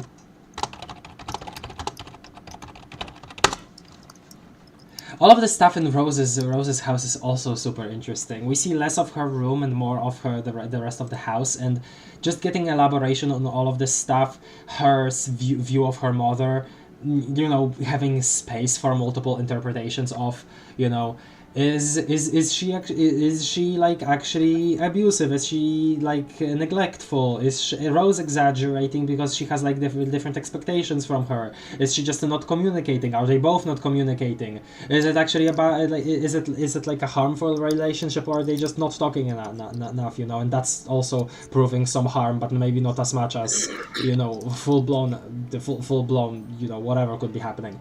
You know, just thinking about all of that stuff after reading Rose's POV narration of all of it, you know, that's interesting. And again, I feel like that's a like super strength of this freaking comic, or this part of the comic, and such a shame that we lose that for basically the main cast up until the beginning of Act 6. After that, you know, for these guys. This fridge is a testimony of just how ridiculous this comic can be, but also awesome. I thought this was fucking hilarious. Shrew. Yeah! Silly. Okay. The velvet pillow. I love how she kept that for later. I love how that comes back. That part is that's actually really cool. Oh, it's this trying to avoid your mom like that. Man. Also the bucket for some reason. That's the same picture of the bucket that's later used like in Dirk Unite and Desynchronize. Pretty sure. Just funny also. This bird's gonna fly! You roll! Okay. Fantastic. You roll! Oh, that. Oh, and this. Alright. This is... Okay, no. Negligence. Oh, which one is the... I love you, microphone. Oh, you started streaming it. Party, yes. It already was. Yes, Suicide threat! no, that's horrible. I hate that. That's a thing that Oh Rose is willing to do. By the way, that's crazy. So this page. It's more of a goth joke than a Rose joke. It's kind of lowbrow, admittedly. Or the bunny gets it. I love this sequence of flashes. Like look at the imp freaking threatening the bunny over and over, even when John is knocked out. It's so good. Rose is getting an umbrella and John is fighting for his life. The fact that we can move around in this is crazy too. I love it. Okay, whatever. Let's skip this. Put that bunny back in the box! Yay! That's the GIF, people, that's the GIF. Which I don't have because I don't have my external drive with like pinned up to my computer. Because this I still remember dancing John lore on the stream. I did. Please don't remind me. I remember that. I don't want to talk about it. No matter how much you try to hide it, Batty, please. Batty, genuinely. Batty, come on. Okay, fine. I don't even know what you're talking about, so you're good with me. Oh my god. Okay. Gather just got a bit of your large hammer. This was also something yeah, I guess the multiple weapons thing. That's something that that is cool that kept coming back, but I almost felt like there wasn't enough of a focus. I feel like that about a lot of things, but I guess I should be grateful for the fact that yes, well, people were allowed to use multiple weapons, but also why was that treatment not the same for the trolls? Like, why was Kanaya using her basic standard chainsaw in freaking Collide? Like, you would have thought that the whole demonic chainsaw would have been doing more damage to the contest, you know? That was weird. Ooh, oil from later. I love the Nana's yapping. This whole section of Nana giving John exposition about Sky and stuff, this is vibes. This is vibes right here. This is great. Go hashtag FFFFF. Good boy, go. Yeah. Ooh, go hashtag.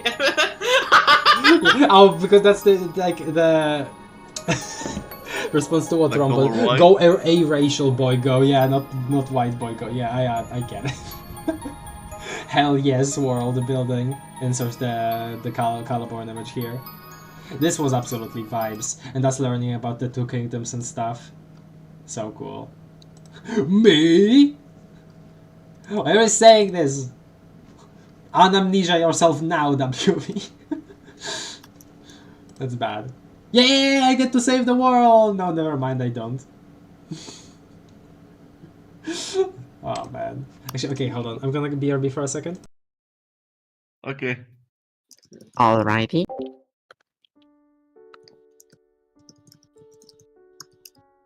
Mm.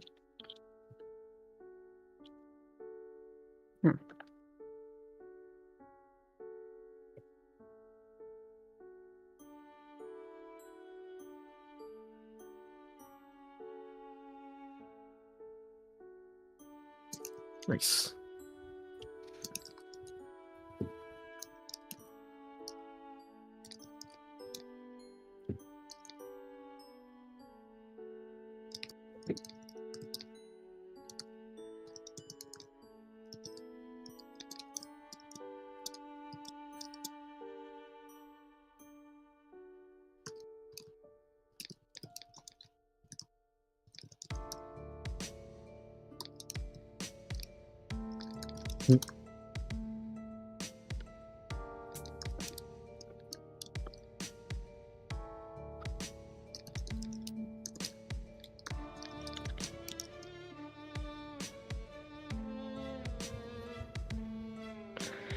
Yeah, true. It's a mouse stream. Oh, do you guys hear me typing? Ah, shit. Yeah, a bit, but it's fine. Also, yeah, I completely forgot again that Nana Sprite left ectoplasm on the wall. That's weird. It's yeah. it's funny. It's funny. It gave her a kind of physical presence that she never gets after this, I would say. I mean, okay. I mean, like it's her ashes mixed with doll, and also Ghostbusters reference, I guess. Hello. It could be. Hello. Are we talking about Nana? Because I have a lot. I would Yeah. have a lot of to say about Nana. I was saying how the fact that she only here thinking about this because Palmito brought it up, but thinking about how her leaving ectoplasm only here in the beginning of the comic when she goes through walls gives her a kind of a more physical space in the world that she doesn't get later on, you know? Oh, I thought you were talking about just presence in the story. Because about that, I would have a lot to say too. Obviously, what's there of her is great, and I absolutely adore her character. She definitely feels like this is Jane if she grew old and also became like the nicest person you could ever know. God. And I feel like we should have gotten more of her, maybe like talking to the kids on the Golden Ship specifically. Obviously, I would just like more of the Golden Ship of them in the Meteor in general, like just just casual stuff, not necessarily, you know, stirring up more character drama or exposition like Rose was doing with her seer abilities later on. Oh, hi, also, hi, Morningstar. I didn't actually see you before. Sorry. And hello, Kaiser Nike. Hello. Yeah, hey Morningstar. And hello, Hello. JL. I kind of felt like because these kids were suddenly had to like, you know, wait all this time, and they were for the first time with each other and stuff, like they like right next to each other. It was understandable that their first reaction would be to actually talk about the mechanical thing of, oh, we're gonna be here for 3 years. But after that, I would have I would have enjoyed just the stuff of them, like at least more stuff of them just growing up, and maybe how Nana could have been involved in, I don't know, maybe consoling them in some aspects, because we definitely hear of her, you know, with the making cakes stuff. Yeah. But yeah, there was space there for there to be more, especially with her, I think. The hag mentioned cookies. Pursue her. John, you don't say no to cookies. I command you to get them. Wonderful. Hi, Jaspers. Kind of didn't comment on Jaspers. I love Jaspers' character. The way he talks literally is just if a cat, like a proper cat, could talk and understand human speech completely. Like, it's great. For the last, I command you. Yeah, what'd you do? Hmm? Oh yeah, the human etiquette thing. Also, this is funny because this is the gosh, I'm religious. I should know what this is called. Kind of religious. This is the thing that is used for, I think, like the diplomacy stat in Problem Sleuth, specifically, like the thing with the smile in the middle of it. I thought that's funny. And also another reference to Problem Sleuth, which I only got later. I like how it kind of recontextualized that WV just doesn't know how to talk to John properly. I don't know. I will say that. The not talking thing is definitely weird. We could talk about that after we're under Meteor, but meh. Also, these flashbacks. I always enjoyed these because, you know, half of the comic literally takes place during one day. So seeing just something from another date in time, that alone already is cool. Do you have author commentary turned on? No, I don't have that mod, sorry. But also, that would be way too much reading for the stream, you know? The sprites appearing less later on is because the kids outgrew the need for their guides. Did they really, though? Because they outgrew their needs for their guides, maybe because they were outside of the game, but I didn't hear a word of what you said there. You cut a lot there. Maybe they outgrew their need to have guides in terms of like tutorials for the game, since they were actually outside of the game, but John was showing some turmoil in that one scene on the Golden Ship, and I feel like there could have been something of, you know, genuinely talking to Nana about you know, growing up stuff, you know? Because maybe they outgrew for like the need for guides, but Nana is John's grandma. I feel like we could have gotten some properly emotional stuff with her, no matter the outgrowing thing. That's my opinion. Sorry. As a kind of a bit of a writer myself, I can say that this is an instance of putting so much details in the beginning that you forget they exist later on. Yeah, especially since, well, some of the like major time loop stuff was definitely planned before in Homestuck. A lot of it was done kind of like, gosh, this is great. And also Cal. Gosh, Cal. A lot of it is just kind of made up in the moment. Definitely.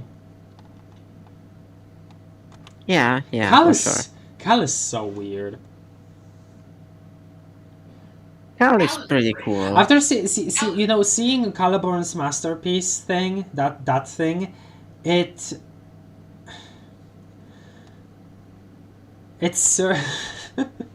It was weird. It was weird, right? Because it it was like, oh, Caliborn was inside this thing that's been with Dave this whole time. When when the juju actually worked, because it doesn't work always.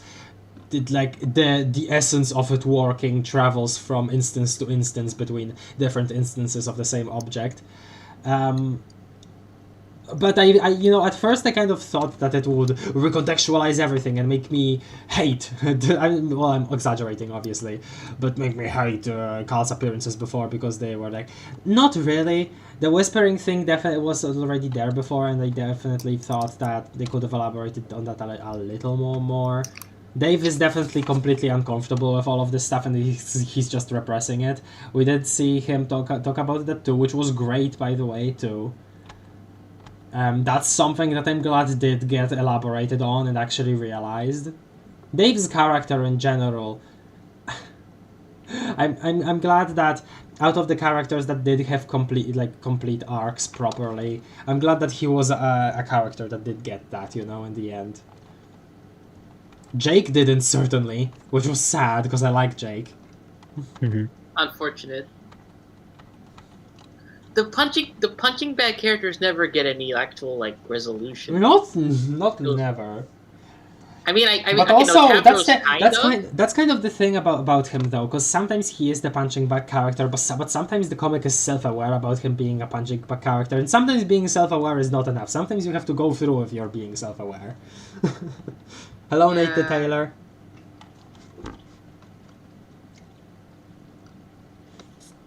Not to mention the sprites from the last few acts, which are actually just characters. They don't really do anything as guides / tutorials for the players. That's another thing, right? We should have gotten more from the alpha session pre the arrival of the gods, We should have gotten more. It's just sad, man. It's just a little sad. Is it? I still can't really connect with you on that. I really don't feel any of that sadness. I really still struggle to feel like there's stuff missing. That's completely... Even after you talk about it. That's completely fine. I'm not trying to convince anybody, even when I talk at... I know you're not. I'm just saying, I still find myself struggling to relate to it. That's okay. I just feel like there was a lot of both the adventure and the kids' maybe emotional journeys too that we did miss. And I guess I'll get to it later, but the fact that Fefeta was kind of just... cookies! Was kind of just treated as a joke later on, where, I can't allow these characters to actually speak. That was a shame too. Yeah. Also, the shenanigans in this room were all crazy. So many things just flying through the walls. Oh yeah, and this, by the way. Where's this specific... Not Barbasol Bandit. Power build prototype disconnect? No. Weirdo. Oh, this, right. The server player not being able to see to see the...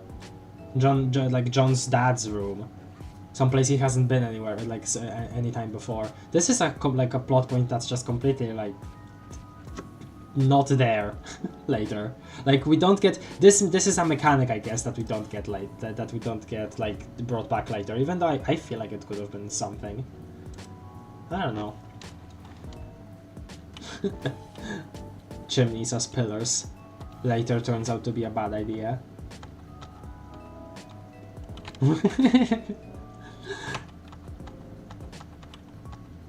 Beginning of alchemy. Absolutely great.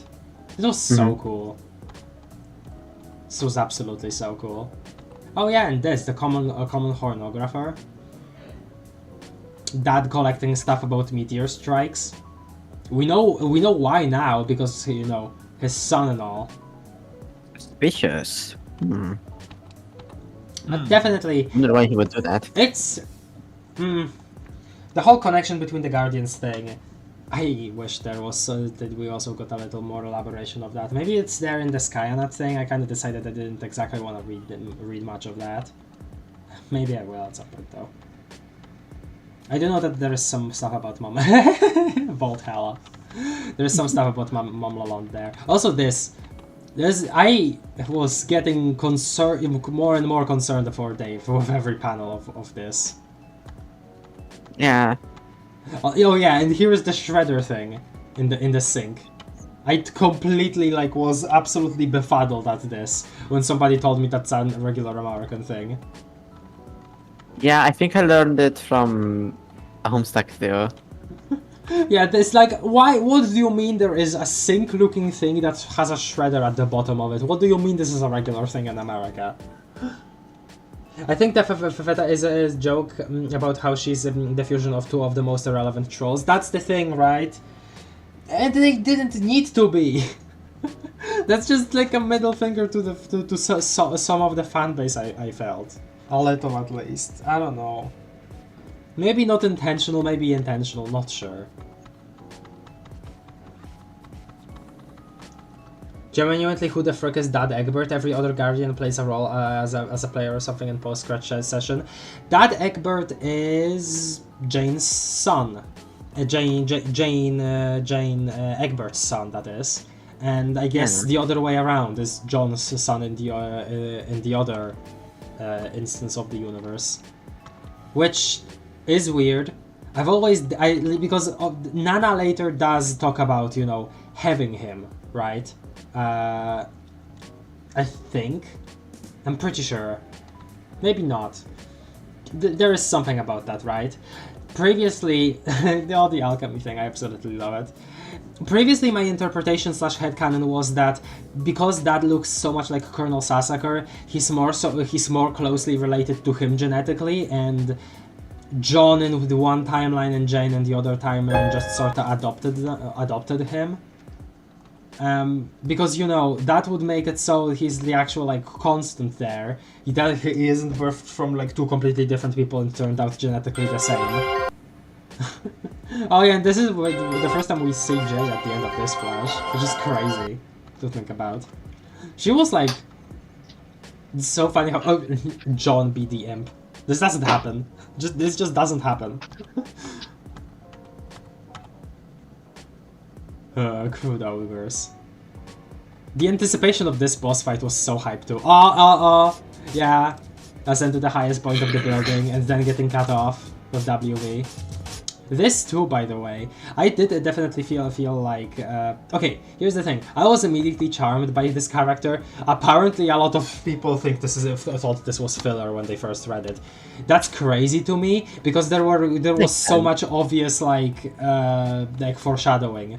And that's sad also that a lot of people's immediate reaction was to think of this as filler, because we're just getting to know another character, like the kids, and he's also interesting. He has stuff going on, And this never got to read this explained, but the carapacians are grown in a lab.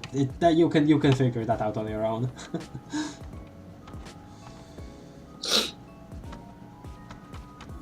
Oh yeah, and this by the way, I was so mad about this, because this blatantly just shows WV just hates monarchy. WV just doesn't like monarchy in general, and then we get frickin' the kids coming back in the future of Earthsea and being setting up 4 kingdoms. WV was one of the people that set up civilization in the first place on that planet, and then they just time traveled into the future when everything was done. I felt like that was such disrespect on what WV stood for. But the kids didn't really know about that, did they? But at the same time, society worked fine without them being there, so why did they feel the need to become rulers? I don't know. That part of the credits has always been weird to me. Also, the green chalk being missing. I still think this is specifically referenced in Deltarune. That's just too specific. Because of the crayons thing at Chris's house. Oh, wait, was the green crayon missing?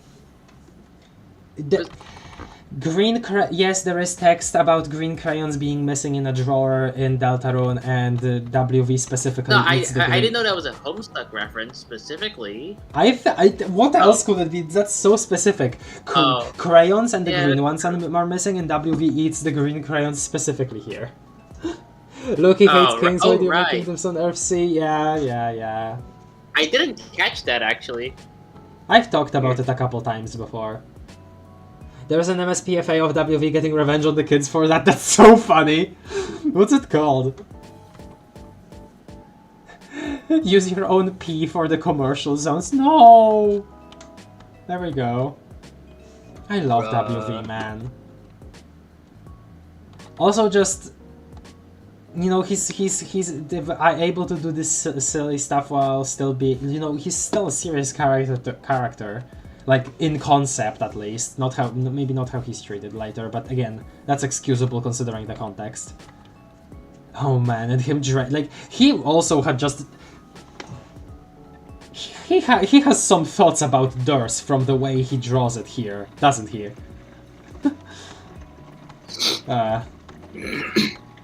Tab. The whole thing about him having a sugar rush, but despite it not being like a drink with sugar.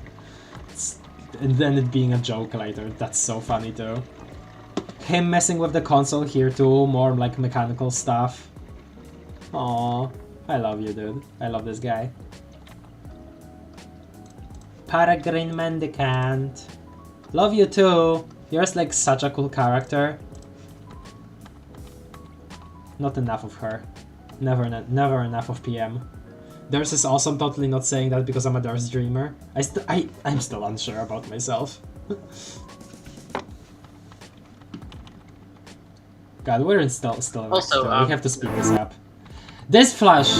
I remember when I was actually genuinely speechless for a couple of minutes after seeing this. There was just so much happening that I couldn't process it properly.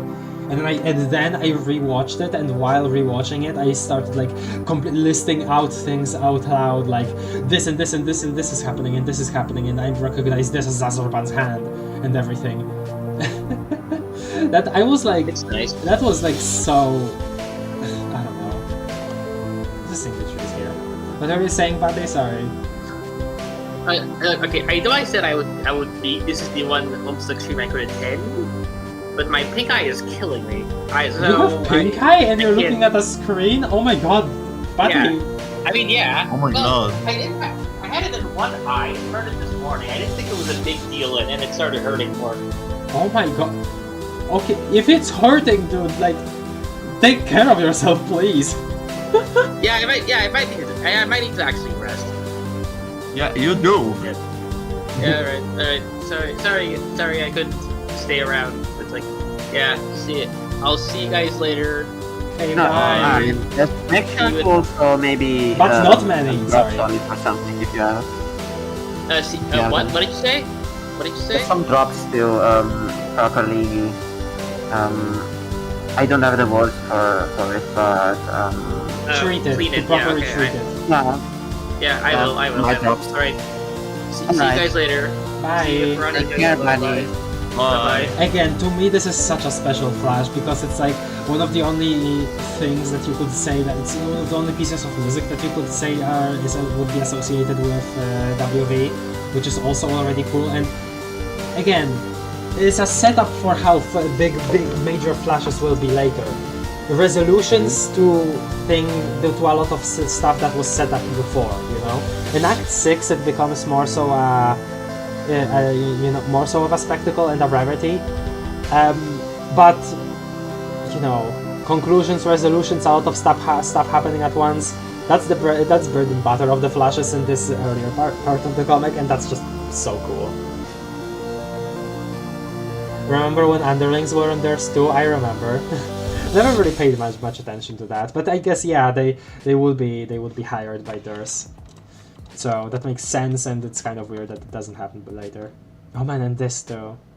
Nana's letter. That's crazy. And Jade. Jade. This was also such a vibe. I remember the stream where we were at this point in the comic.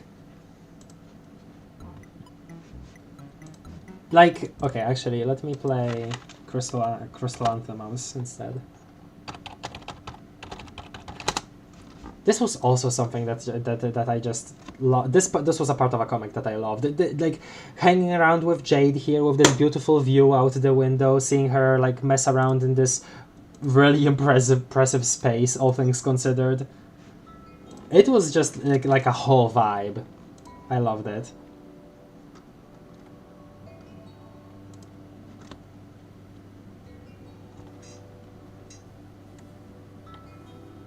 I can't believe this is actually a reread stream. No, it's not. I keep forgetting, sorry. But yeah. And her room too, just so many nice details in her room. The freaking furry Sweet Bro and Hella Jeff kill me every time. But yeah. Jade has so much nice little character stuff here too. It's great. Also this. I don't have much to say. I just have I'm remembering feelings and I don't exactly know how to describe them. Also, this being brought back up later in the WV stream is also really cool. Again, treating something seriously like that, really awesome. Oh, and the squiddles hugging. Tangle buddies. And her being like, "Ah, no, I don't want a fursuit. I want to be a real furry." Real, but real abomination. Biological abomination. Sorry, that's stupid. Why did I say that? Also, this I don't remember seeing this before. Problem Sooth. It's funny. Not exactly in the cue ball. I don't remember how she got this, honestly. No.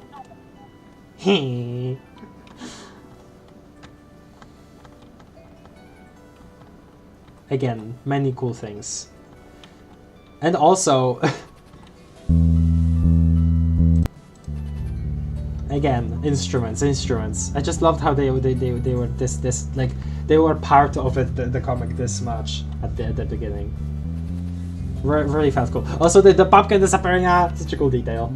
Jade is okay, I'm really sorry, but even now I still think she's the least interesting of the beta kids. That's okay. I don't know what it is, but never hooked when she was on screen. I always liked her personality, and I always thought it was... I don't know, the whole... I can't think of the exact words right now. I'm having trouble formulating my thoughts, which is bad for a discussion stream, but yeah. John's thing. Oh yeah, her futuristic frickin' computer. This is the real metaverse. This too. True. I just love Dave and Jade interactions. Wish we got more. They're such a good duo. Also this, again, kids making music. We see like the kids like remixing each other's stuff. Like, And Crystal Anthem, the Moms, this song that I absolutely love in universe was first made by Dave and then remade by Jade. Like, dude. And the freaking Midnight Crew flash too, which is also funny because we see like a yellow moon in it, despite obviously later knowing that, yeah. This is supposed to be like, in retrospect, this is supposed to be Midnight City. But also, why the moon yellow? This moon. When it comes to fanworks, I think almost all the time people end up projecting onto Jade instead of actually understanding her character. I haven't read much to exactly know that. Also, I don't trust myself too much with knowing the characters. I try my best, obviously, to, you know, get the nuances. But oftentimes, whenever I wanted to write something, I was too scared of somebody pointing out, hey, this character wouldn't do this. Which, again, fair if they were to do that, but I was too scared of maybe like getting too aggressive or a response. But there were many times where I wanted to write something small, and I was just too scared to do so.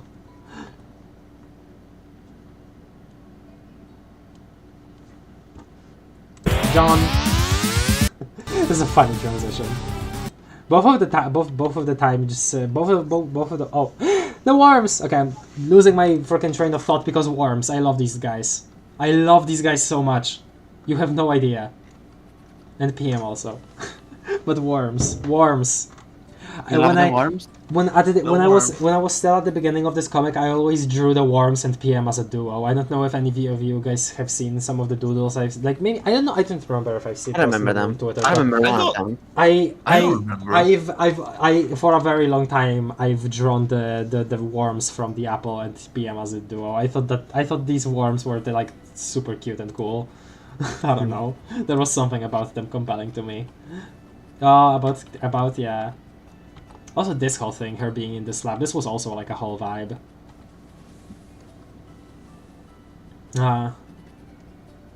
Jake Harley's efforts here.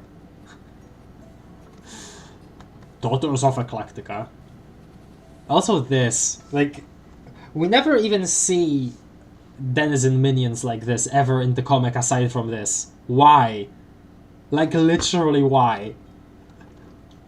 That's just like an enemy you could make like a character fight at some point casually. Like, come on, man.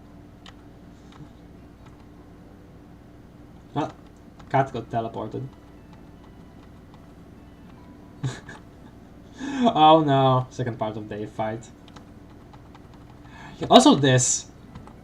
The freaking 8 thing. It's so many people I remember so many people telling me that like oh, this is the first time I've ever even seen that a like 8 planet session thing. It's nice. Dad!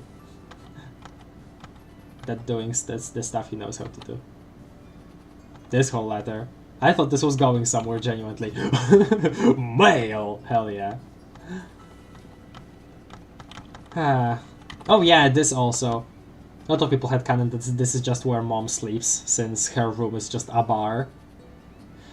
That's also interesting. Maybe in a way, mom is kind of, maybe trying to have a certain image in front of her daughter. That's why she has all of this stuff here and not at her house. Also, high vodka mutiny. That's something that I thought about before, but I don't know if I have enough thoughts about it to properly talk about it here. Here's the mail. It turns out my mom kind of gave me a sickness because I just felt a wave of fever rush through me. Okay. Oh my god. Be well, please, Luna. No, it's fine. I meant just that as I am starting to get a bit of a fever. For now, I can still go on because I don't really feel that bad. Oh, But if I feel worse, I'm gonna go. I just wanted to say that. Trial for Jaspers. Won't talk about everything. Ah! Sun Slammer, hell yeah. That's where that happened. Well, yeah, later, but yeah. Sun Slammer is for later because I just remembered it because that was like redrawn later for another Jade panel when she's actually in her land. This is where another song plays, obviously Unbreakable Bond, but still I got so reminded of Sun Slammer. And Jack's introduction, man, what a guy. Again, Yeah. this guy? He is not like he is not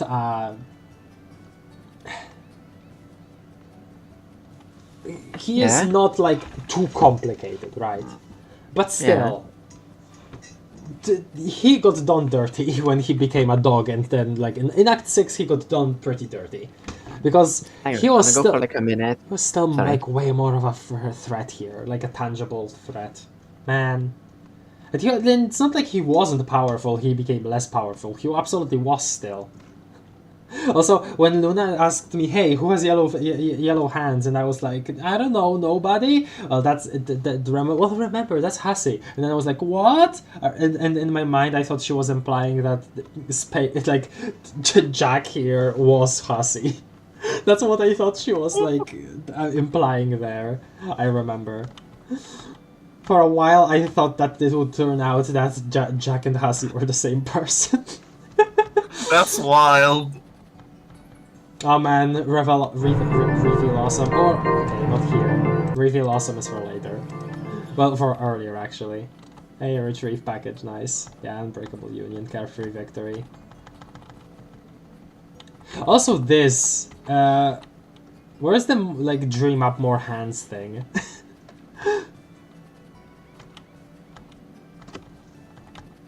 Cause that never came back either. Like, a dream self having that kind of control over their body. No way! Oh yeah, and the meeting between the 3 exiles here? Hell yeah. This too. I don't think we got kind of... Jade talks about having Prospitian friends, but we never see, like, any specifics on that. Aw, male lady. Yay! Gift present, hooray! Please do this, the freedom of your people depends on it, your friend! That's so cute. Oh.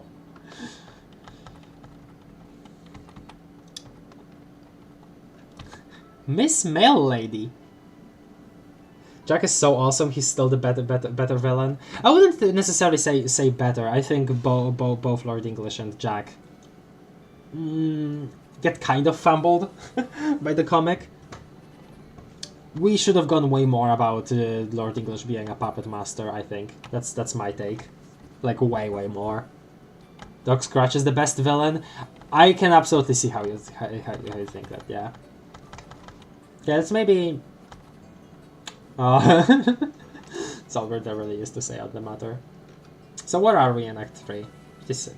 Pretty close. Well, here. So yeah.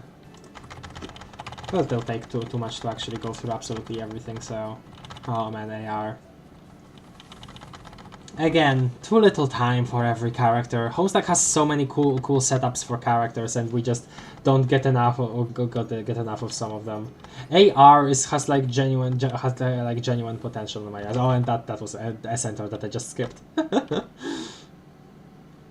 This was great too. Like, getting to see this. Oh.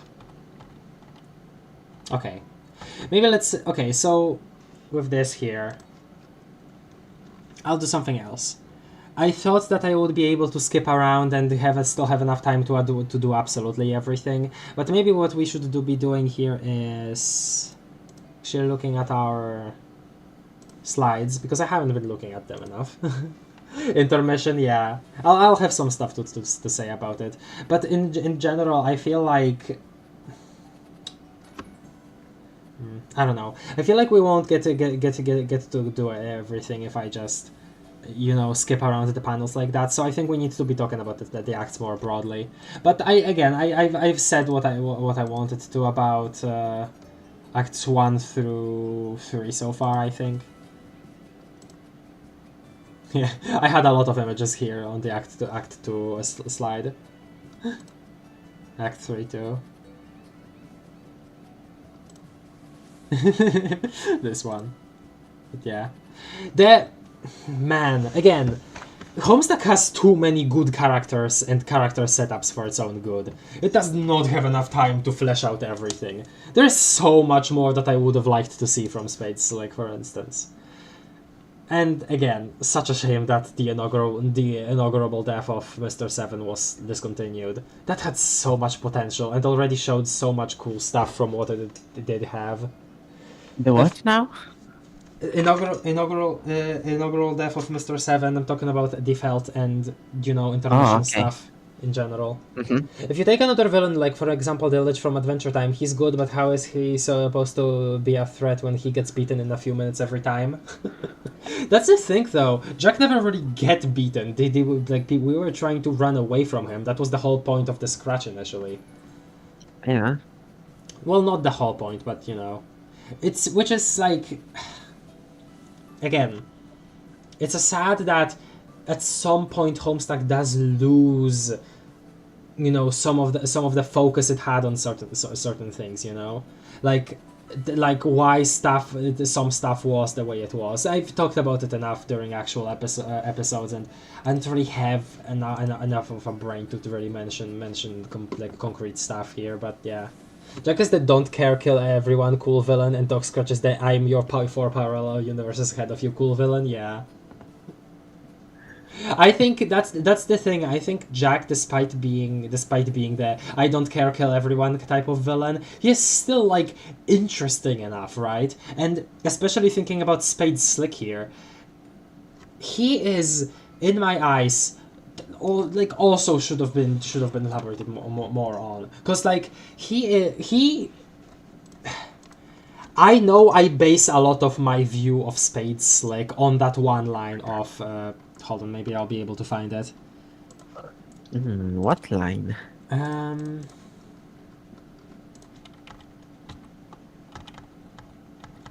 Where he travels to the other timeline. Hold on. Maybe if I.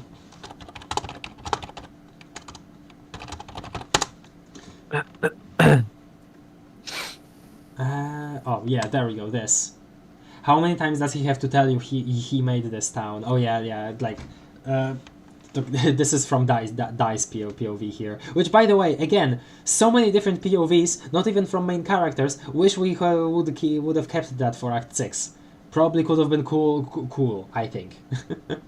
But yeah, I hinge a lot of my interpretation of Spade Slick on this one line, but it does like imply a lot, right? If he helped build this, you know, whole city, because this is referring to Midnight City, because he was in exile on Alternia, that already implies he cares more than, you know, B1 Jack. Because B1 Jack left all of the paperwork to DD, and even then DD didn't get to do that much paperwork because that whole thing was abandoned, right? Including himself. He was also abandoned by Jack there. That Jack. Spade Slick cares enough to have like an organized gang with those 4 people that he otherwise is also you know connected to in other instances of Spurb. And he also cared enough to help build up a community of Carapatians, even if he is still the way he is. He is still Jack. That already implies so much to me about Spade Slick, and I just I know this is my personal grievance, but because not many people even think about this guy this much or in this light, but that's just, you know, me being myself, wanting more from a character that isn't meant to have more, you know, I guess. Slick is also much older than the other Jacks, so he had a lot of time to actually grow personality-wise. Yeah, and even then, he is still the freaking murder hobo, which is fine. I think Spade Slick reads to me as way more liberal with his murder, which is a funny sentence, but yeah. Hi guys, and also bye guys, because it's midnight and I have to sleep. That's fine, Scalafaddy, thank you for showing up.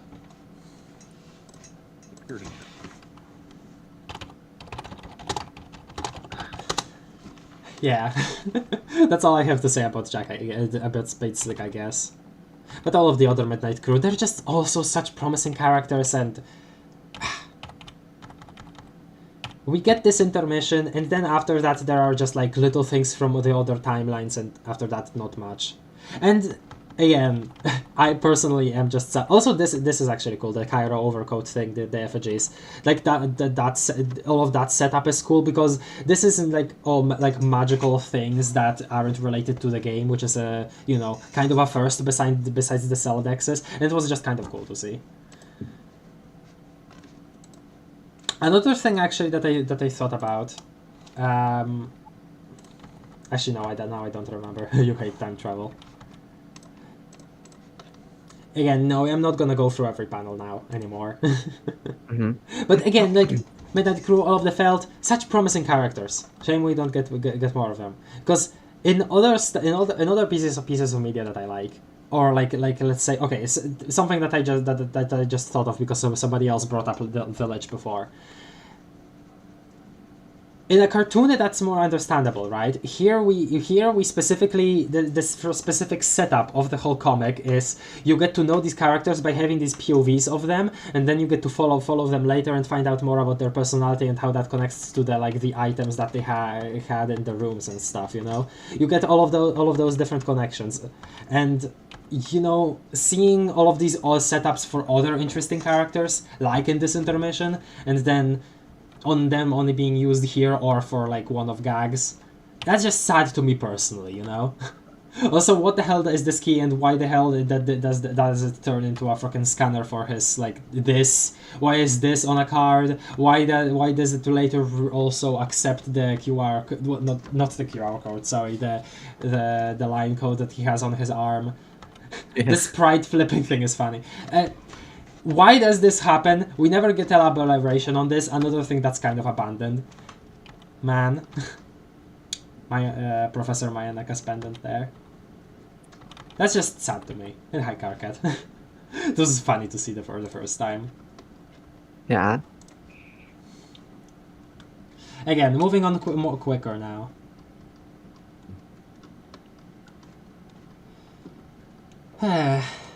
HB was done really dirty. He was given probably the funniest manner of speech of all the exiles, and then he only uses it twice, and all of his other incarnations get killed off almost immediately. Yo, why the hell doesn't he get that treatment in like B2? He didn't have to get killed by Dirk immediately. I mean, obviously, like, okay, he did that to like make a point to the citizens of Durst, but that doesn't even get payoff later. Like there is this whole thing set up of maybe he will Calliope encouraged the Dirk to start this doubt of the Condes and the people of Durst, right, through the events of Prince of Heart Rise Up, and then that never gets paid off. Like the actual like society of Durst never like is shown to have been affected by that properly. Which is sad, because like, again, I got really excited about that because, a community here of characters in this universe is getting like some focus here through Dirk doing what he did in that flash, and then later nothing comes of that. But yeah, I really like this set of characters. That's, I'm not saying this because I want to insult the comic. I'm saying this because I love the characters, It's just passion. Oh man, this freaking thing. This Flash. Hell yeah. Yeah, maybe I should just play this. Not play the game, I've seen play the song. I'm gonna look it up. Actually no, I feel like listening to 3 in the morning. Yeah, this was great. Again, world building. So elaborating on an actually cool setup for world building, and then later just kind of again, not saying this as a complete insult. I just I'm just saying this because I love what is like a lot of the comic has going for it. Doctor, the so peak Doctor is very cool. Yeah. I won't kiss the girl now, for crying out loud! I can't do an accent like that, but yeah, you're absolutely correct, Doc. A lot of people like Spade Slick, actually. No, yeah, but I don't think a lot of people excuse him like I do. At least I haven't seen much of that. Aside from, like, my conversations with J Noir on Twitter.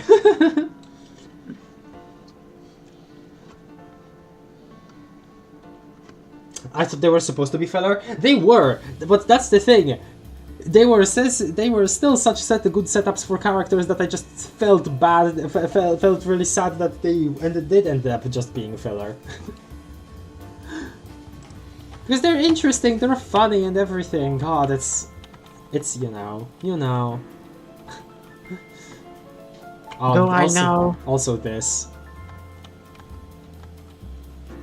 Okay, let's look at the map. What do we have here? Right. I mean, okay, I did skip over this, but also view of Rose's planet. Again, I thought this was gonna be a game. Foolishness. Right. And this is another thing. Egg. The exile's calming down, and oh man, I shouldn't be reminiscing over specific parts of the comic like this because this is gonna take forever. We're only on Act 4, but again, there's so much here that I just want to zoom in on again. But I have the whole. That's why I said we could split it in two. I really don't want to do that though. I really don't. Why not? I think we'll have part 2, probably. Maybe. That's the okay. You know what? Probably I don't know. I'm getting I not because of the thing of maths not being able to do it, but because I'm also just getting tired. Homestuck speedrun 80%, kind of.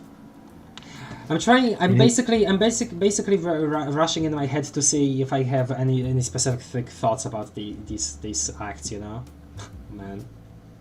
Act 4 in general was really good. It basically was all of the adventure aspects that were in the previous acts and are like kind of bumped up, not without us like knowing about the major stakes quite yet, just things like that slowly getting built up, like, you know, here in Jack Ascend, because before this it was most and throughout Act 4 too, and throughout some of Act 5 too, but at that point we are already trying to figure out the main plot.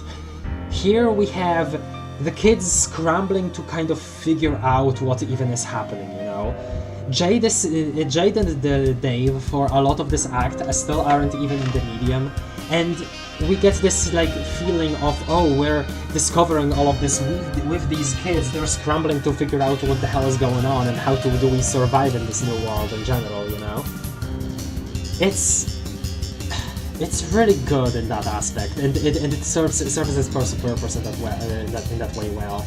I think the parts of it that's the parts of that kind of vibe that stay in Act 5 are really good too, but at the same time, kind of again, a little more world building would have been nice. But man, and this whole Flash, man, it's just so hype. Just seeing things come together here. Seeing the birth of like an actual villain where we haven't really had one before this properly. It was just so hype for the rest of, just built up so much hype for the rest of the comic, you know. This is such a good Flash. Jack Ascend is a turning point? Absolutely it is. I think the reason also why Jack, despite being a murder hobo, works as a villain to me is because we get so much, I guess, complexity from other parts of the comic. Mainly, you know, the kids may not have known a villain like up until now, but they've been struggling with, you know, the mechanics and the environmental, you know, circumstances of them, you know, that they were in. So, despite the villain maybe not being too complex, they already had a lot of other complexity. And sometimes it's just cool to see a cool guy be evil, you know? Sometimes it's just cool to see a cool guy be evil. And Jack absolutely serves that 100%. May I even say he slayed. Remember, kids, never force your employees to wear silly clothes. They'll kill you and then kill your whole universe too. I actually have several author notes about Jack on hand because I wanted to analyze him for my MSPFA. I'll definitely check out more of the author. What do you call it? Author notes, author commentary later. I wouldn't really want that right now. I've seen some parts of it from the books that kind of just make me sad. For instance, what Hassi said about Gamzee. It was basically the comment about Gamzee that Hassi made and that I read was like, so it turns out he was evil all along and he was just pretending to be nice to his friends for all of his life. Bull crap! There were so many actual, like, proper reasons for this jovial guy to become crazy, you know? There were so many set up reasons for why that happened. Why the hell would you even, like, want to or think about ruining the potential complexity of that with, oh, he was actually pretending all this time. Reading that for the first time made me actually really mad. But that's a real comment that's written in one of the books. Oh, hi. Speaking of the devil. I guess it's okay if it's like a showing of like oh my god, the real Kyle. I guess it's okay if it's like a showing of a lessened interest over time and that sort of thing. But you know, for me specifically, it was sad. You know, That sounds like a joke. I don't remember. Maybe it was a joke, but I definitely didn't take it as a joke. Has makes a lot of jokes in the author notes, so I know that they do. I know. The two extremes of the villain spectrum: the complex villain with a very compelling motivations versus the villain who's just comically evil. And I personally love when there is just a comically evil villain that also has a reason for being comically evil, like a past, but also is irredeemable. I love when that happens. Ah, Terezi. This is also where we get our first glimpses at the trolls in general. Oh man, Terezi also screwing up John before this too. Because this is already after the Dave Sprite incident, we kind of skipped over that. Dave Sprite, man, Dave Sprite. Dave Sprite gets also screwed over by the narrative, probably on purpose, like, also. It's such a... Dave Sprite is so interesting. I don't think we... Again, there was more of it here at the like closer to the beginning of the comic, but I wish also that there was a little more of... Oh man, I also love this flash.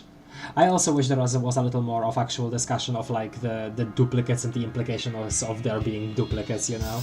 Dave Sprite having all of the different memories and stuff, and maybe even like...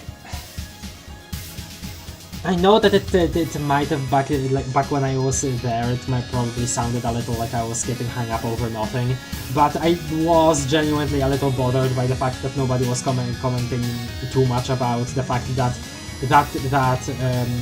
when John and Roxy came back from their retcon quest, they were just sort of accepted without much further thought, and there wasn't much thought about like those not being there, John and Roxy technically, and those John and Roxy just being dead somewhere. I still definitely enjoy As Terezi Remember, and you know, all of those other ghosts being properly acknowledged, but the fact that they were kind of, you know, a little swept under the rug like that, like a little in that way. I do think it was showing off the comic definitely rushing towards its ending. It's a shame Dave Sprite is Dave Peta. No, I'm sorry. Okay, here's the thing. I think Dave Sprite could have had a proper like end to his journey, but that might have also been to his emotional journey, I guess. But that also might have also always been a part of the fact that he was, you know, from a doomed timeline. So maybe despite him getting to live, he was doomed to you know, I don't know, feel unfulfilled. But at the same time, it was a little unsatisfying to read. But, despite Dave Peta being kind of like a quick fix, I feel like it's I don't know, Dave Peta is written well, I feel. Still. Yeah. I think there is definitely some hypocrisy, like from, I guess, the framing of the story itself, for Dave Peta to be like a good thing, while Trickster mode wasn't. But oh man, Alchemy Sash. But at the same time, I feel like with what little dialogue we have from Dave Peta, there is, I don't know, enough there to for me to like just justify enough for that to be Dave Sprite, you know? Like, there is genuine happiness there, there is genuine sum of fulfillment there, even if actual proper stories weren't finished with Dave Sprite, you know? That's what I've thought, and that's what I think. But I absolutely understand if you just don't like Dave Peta as a solution. Or, well, in general, not even as a solution. I understand that. I really don't like Dave Peta. And again, yeah, I get that, Doc. Oh, hold on, BRB. Yeah, okay. Okay.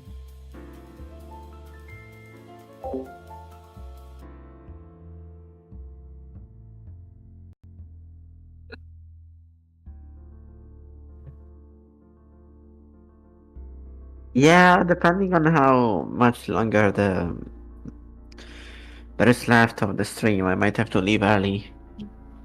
Yeah. Because this is making me really ippy. Yeah, I can understand. It's Not as in fine. the stream, but just not the stream. I meant the fever. The stream is fun. As I said, I could go on and on about Act 6. I think we'll get to it when we get to it more proper. What the hell is that noise? What noise? What noise? Can you guys hear that? I don't know what that is. No, I can't hear anything. I don't hear it. What does that come from? Okay, Your whatever. headphones, maybe? No, when I hover over one of the icons on my toolbar, there is like this weird music and cheering for some reason, but I don't know what that's We heard from. none of that. We heard none of anything of what you said. I don't know. Other than what seems like a fan of sorts. My fan is... When you hover over what happens? What? When I hover over one of the things in my toolbar, like this weird noise starts playing, and I don't know what it comes from because that app has like no music or anything. It's just my freaking PNG tuber thing. So I don't know why that happens. I don't know. Maybe you accidentally did something cool. No. Yes. No. Yeah. No. Maybe. Yes, also. Hi, Cookie. Terrible shame I couldn't catch this earlier, and I can only stick around for so long. I think we'll be... Yeah, okay, I have decided... I have been convinced by Luna we will be splitting this into 2 parts. Huh. Yeah. Hi, Miss Paint. There is just too much to get into, you know?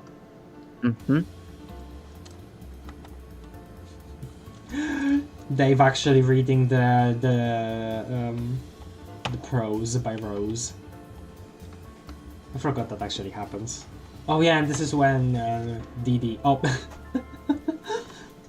Rose burns her thing. That's sad. Oh man, Dave Sprite. I don't have much to say here, but you know, if you want my thoughts on this part of the comic, go watch my thing. I guess I'm just still trying to think about overall thoughts about acts, which I'm having a hard time doing so. It's nearing midnight, so I think I'll be off and watch the VOD tomorrow. That's okay, JG. Thank you for joining. I got here like an hour into the stream, but it's need to be here now. I am hoping that even though this is all a bit scatterbrained as I intended it to be, y'all are not too bored, maybe. I don't want this to be like a boring stream, even if it's like so structured. It's not boring in my opinion. To answer your question, Enigma, we stream so late because I have my dinner at 8 p.m. my time. We and Craft share time zones. And to avoid me having to go in the middle of the stream, we just start streaming when both of us are free, which is in the evening after dinner. Near midnight for me. But also, Craft likes to drop it before we start streaming, so it also gets postponed by another hour usually, but it's fine. But at the same time, I usually do want to have everything ready when Luna is ready, but I do a very bad job of actually, like, you know, setting stuff up, so... Yeah. Streaming this late is also good for American viewers. I don't think we have many of those. I mean, correct me if I'm wrong. No, we do. At least half of our viewers are American, if you remember. Really? Okay. So is it a good time? Is this a good time for American viewers? I guess this is like kind of closer to morning, right? If I think about like Cap's time zone. No, not really. Right now is like 5 to 8 p.m. for American people. It's the relaxing afternoon time for them. Okay, not really 8 p.m. More like 3 to 7. That's a little odd though, because I do remember streaming like in the proper afternoon ones and getting also a bunch of traction, so... Yeah, because half and half. Come on. Half and half, okay. Like the ectobiology thing. This was cool too. I remember being like kind of hung up over on what this actually means, like this thing in the sky. Alright, bye Enigma, good night. Yeah, bye. Bye, Enigma. You started at 2 p.m. Central Time, didn't you? If I calculated it correctly, I might have just done something bad there. I don't know. No, Central Time is... No, Central Time right now is way later than 2 p.m. Then I might have calculated it wrong. Actually, no, I think Central Time is the Central American Time. Wait, really? I thought it would be central of like the map of the Earth. No, it's kind of stupid. I think the center of the map of the Earth is the Central European Time. European craft fans absolutely sacrificing their sleep schedule to watch stream. I am sorry. I That's not the Central apologize. European Time. This It's is my. something in the middle. This is my fault. It's weird. There's still the freaking babies. I remember when Witcher was on stream, she she had to like dance around saying the baby's name being Jake and just kept saying like baby grandpa. Because we specifically had that little like image of him with the guns on the bottom. On the portfolio. Also this. Grandpa having like a whole ship here. God. Ah. God. They were nice. Sad that what happened. Well, yeah, of course UTC is the best time zone. It's the neutral one.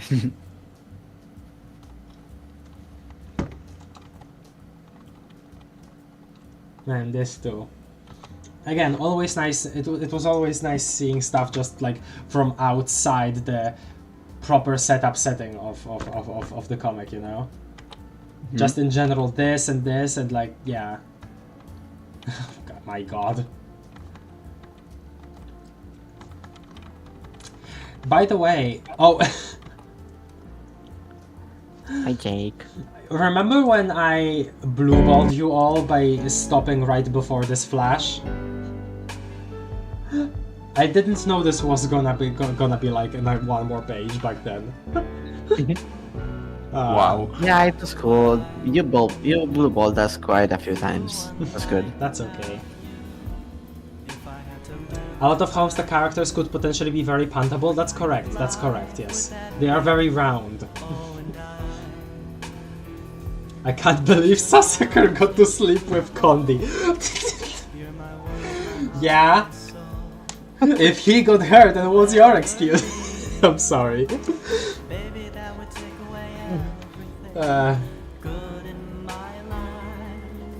Oh god, I'm still playing frickin' the Odd Tree in the morning in the background whilst I love this track. Yeah. Without you, there'd be no sun in my sky. There'd be no love in my life. Left for me, oh and I.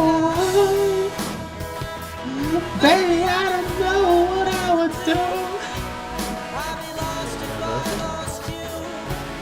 Also, this is the best flash in the entire comic up there with all the flashes where Caliban shoots Gamzias the hell up. Yeah. So it was okay. This also. Descent. Descent was such a cool flash. Again, another one that just absolutely fulfilled that role of completing like a chapter of the story, you know? Like with Alright, Cookie is an associate of Azure, I forgot that. Cookie, what the hell are you doing? Lempow, hello, Azure. Yeah. Do you ever think about how Grandpa Hardy wasn't born in the December 1st and instead late April, all patterns broken? Wait, what? Huh? Hmm? No, I never thought about that, Waffle. I don't know what to think about that because it's been too long for me to think about that sort of stuff of the dates and timeline. I'm washed, I know, I'm washed. Of course you are, Good but flash. it's fine. Very good flash. Oh Very yeah, good. this. Man. This also being paralleled by the thing later with Doc Scratch. Which A door being inside of that definitely wasn't planned at the time. That was crazy. Oh man. Also WV struggle. Also John thinking Jade was gone for real there. I love this whole part of the comic. It's like surprisingly somber, this whole sequence. And Jake's stuff. Mm-hmm. We still don't know how the frickin' crosshairs got into the possession of her. Gosh darn it, Liv Tyler. We still don't know how that happened. Jade just sort of threw that out her window at one point and never was brought up back again. Yeah, it is, Cookie. It is. Absolutely, it is.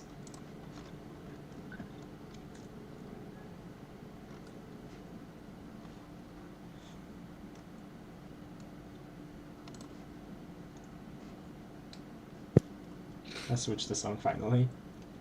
As he forgot. Nah, it's just, I mean, either forgot or just didn't care to fill that you know, gap in, which they did with plenty other things.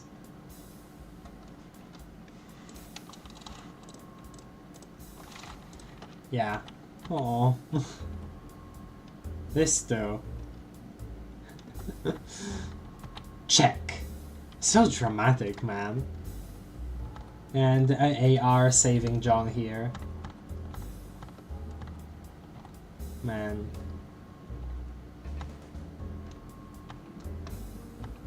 Such a good part of the story, this. I feel like a lot of people forget about this like post-descent part, but before Act 5, Act 2, Act 1. Do they? I don't know. I feel like they do. Anyway, Alternia. Why would they though? I've always held this moment in very high regard.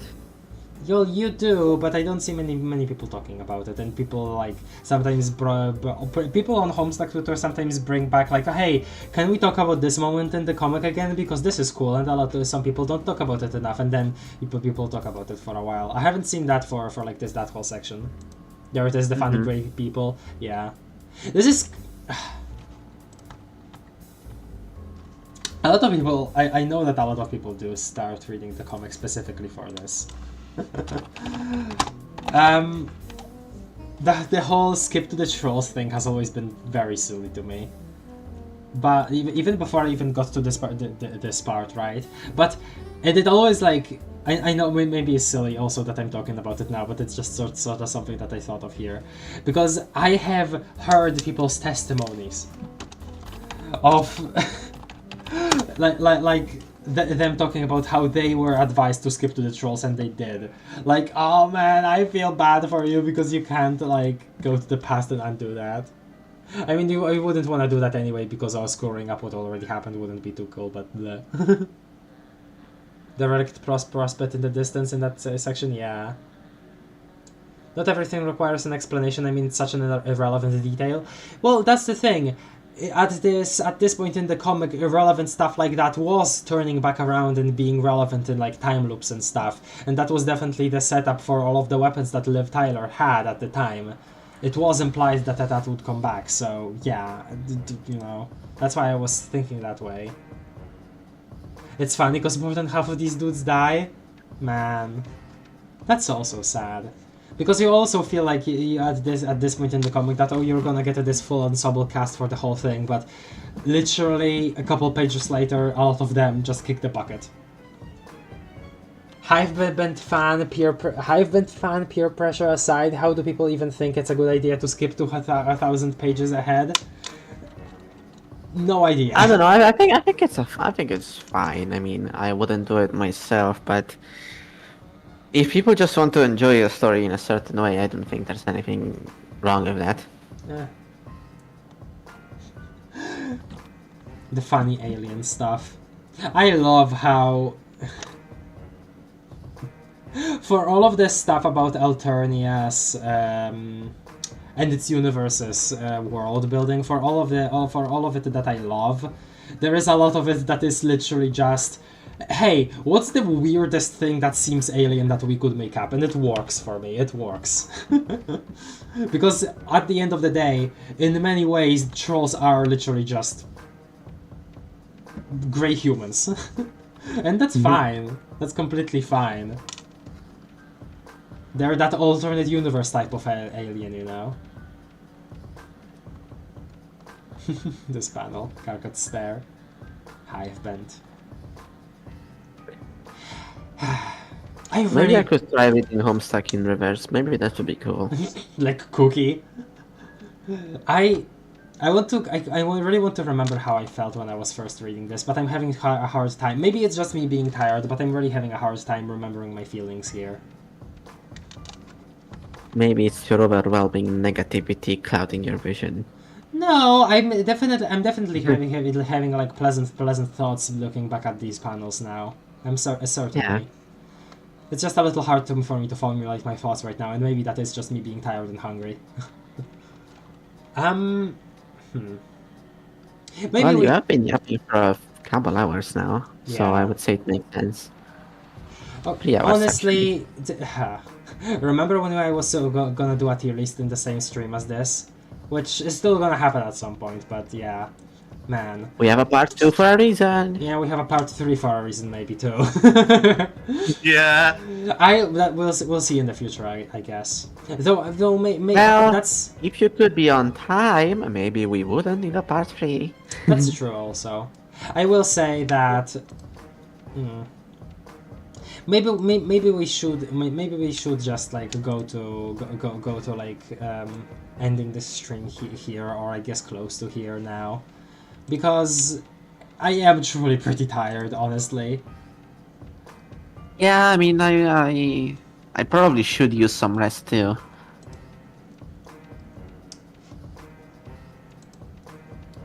This was very scuffed, like I said before, done kind of on a whim because I wanted to stop, you know, delaying it forever. That's the reason why I did all of this so quickly. And you know, and I'm kind of unorganized. Yeah, honestly, guys, like I said, I am pretty tired, and I'm having a hard time formulating for like displaying my thoughts via sound from my mouth. So I do think we will be ending somewhere here for now, at least. I do hope that we will get through more of the comic later, like at a certain point later, especially since I'll probably have more broad things to say about Act 6 as in general. Part 2 stream tomorrow? Probably not. I will have to wake up for school. I guess I'll see. I will post about it in the morning if I decide about it, though. I thought it was a pretty cool stream. Thank you. I did try my best, guys. It's okay. I think that's a good thing. That way you won't feel the need to rush things. Yeah, I do certainly feel I need to rush things right now. But yeah, Probably don't. It's fine. And if nothing else, it's also just good to be back, you know? Yeah, absolutely. It's good to be back. I will also say, I do hope that this in general, like, I don't know. I hope that you guys got what you thought you would get, as in me talking about the comic more broadly. Because while I have had like some opportunities to do that before, I haven't exactly you know, devoted a bigger amount of time. Lay them all out at once. Bigger amount of time on stream to that. That's why I wanted to make this stream in general. And I hope that even if it was scatterbrained, that I didn't really know what to exactly talk about throughout most of it, I hope that this was alright. I think it was. Oh, Gravity Falls! It is good to be back. Thank you, Morningstar. When's part 2? Honestly, might be tomorrow. Might just be tomorrow. What do you think of that, Luna? Well, I mean... Okay. Maybe. Do you have other plans? If yes, then immediately tell me now so that we don't have false pretenses. No, I don't have other plans. I just don't know how sick I'm gonna be in the evening. Oh, I understand. Well, you don't have to talk. And I won't force you to do it. No, yeah, but if I keep my headphones on, it would still probably not help me with the sickness, you know? That's true also. I guess We'll see. It's fine. tell me in the morning. Tell me in the morning how you feel. Even if it's not tomorrow, it could... I mean, I would probably be fine by Tuesday. We could do Tuesday, even if it's not tomorrow. Yeah, sure. Well, actually, no. Tuesday, no, because on Wednesday I need to. On Wednesday, you have to... Yeah, wake right. up pretty early. So like Monday is a good chance, I think. Okay. Alright. We'll see Yeah, about it. I think that okay. I'll read the rest of the messages that the latest messages in chat that at least that I missed, and then we'll be ending the stream for today. Yeah. Ethan says, I feel like early on Hasi just assembled various words together to make trolls more alien, but then he actually started to care about fleshing them out. I don't know, I feel like they kind of... The fleshing stuff out later definitely is more visible once Act 5, Act 1 this starts properly, because before that it's definitely kind of a little weird in Act 4.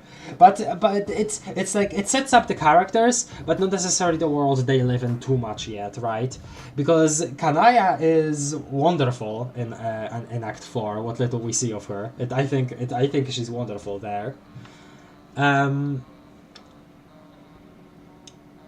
But in general, I think also that want to flesh the trolls out does dissipate a lot past, I guess, the Alternia bounds in Act 5, Act 2. We don't really get much more of that later, even if it could have been like a recollection or something. Because I think that's something that a lot of people that are more involved with like actually documenting the world building of Homestuck, there is a lot of holes in I guess Alternia that people have pointed out. I won't say specific things, since while I like the little bits of world building that Homestuck has, I'm not like an expert. I haven't like done documentation or whatever. I'm no Funk McLovin. But other people have complained about that, and like, you know, who am I to invalidate their thoughts about it? I think the problem is if someone recommends you, hey, skip to this part, it's the only part that matters, without any prior knowledge of the comic, there is a good chance you take their word for it. That also too, yeah. Especially when people approach Homestuck in such like a, I guess, standoffish way, where they see it as an obstacle to be heaved over, you know? So like if they get told that, hey, this is the best part of the comic, skip to it, they will probably expect it to be like the best thing ever and the rest to be like kind of like not worth it at all.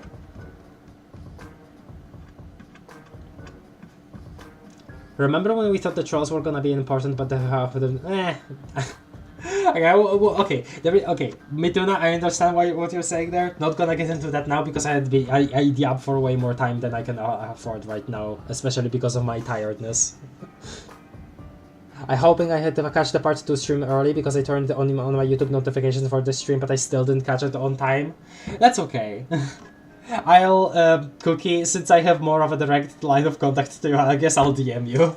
Well, actually not DM you because I don't have your Discord, but I'll DM Azure and tell him to tell you.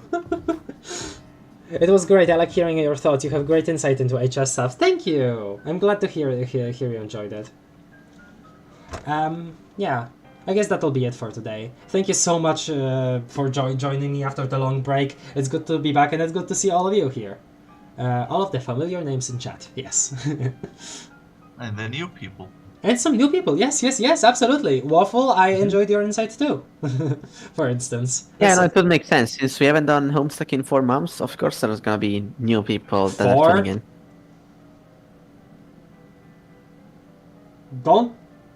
Don't say 4, that's not true. Also, that if it was 4, that would 4 be... months. No. 4 months. You're crazy and weird. Bye. Okay. Okay. Bolznek Nookstain is my favorite Homestuck character. Tell Azure to sling my Discord tag your way if you want, I suppose. Yay, I'd like that. Okay. I'm really happy I caught the stream live. I usually miss them, lol. Okay. Okay, thank you everybody for joining. See you next time. And after the second discussion stream, we'll probably be doing Outer Wilds and Yellow again, interspersed with Hive Swap probably. I'll try to stream more often again. I'll try my best despite the the school thing, despite it not being summer anymore. But yeah, I'll again. You're not gonna continue Yellow? You're not gonna do the other endings? I will do Yellow. I literally just mentioned Yellow. Oh, well, I can tell you're cutting out your half of the voice cut time. off when you said You that. only mentioned Homestuck, Outer Wilds, and High Swap to me. Yeah, Yeah, that's I what did also- Yellow. I said Yellow. Nice. Okay. Yellow. Oh, and I guess also as a roadmap in terms of Homestuck stuff, I will do Hive Swap first, but after we're completely done with these like commentary streams, I will read the epilogues like I said before on my own time, and then I will do also kind of a stream talking about them, also probably scatterbrained. And yeah, that's that. Again, and question of the day. Not sure.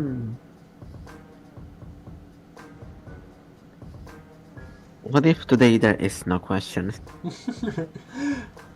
I don't know. If you have any reflections on anything I've talked about today, and I've talked about a lot of the different things, you can drop that in the comments. I don't have a specific topic in mind. You can do that. That's your question of the day. If you feel so inclined to, you can comment whatever you want. If you're still here, I would appreciate it if you liked the stream and maybe shared it with a friend. That would be greatly appreciated because, again, I like seeing people, new people in chat and hearing their insight. It's always nice because I like yapping with other people. And yeah, subscribe for more and goodbye. Bye-bye, everyone. Bye-bye. Goodbye, everybody. See you later. It's good to be back. Bye-bye.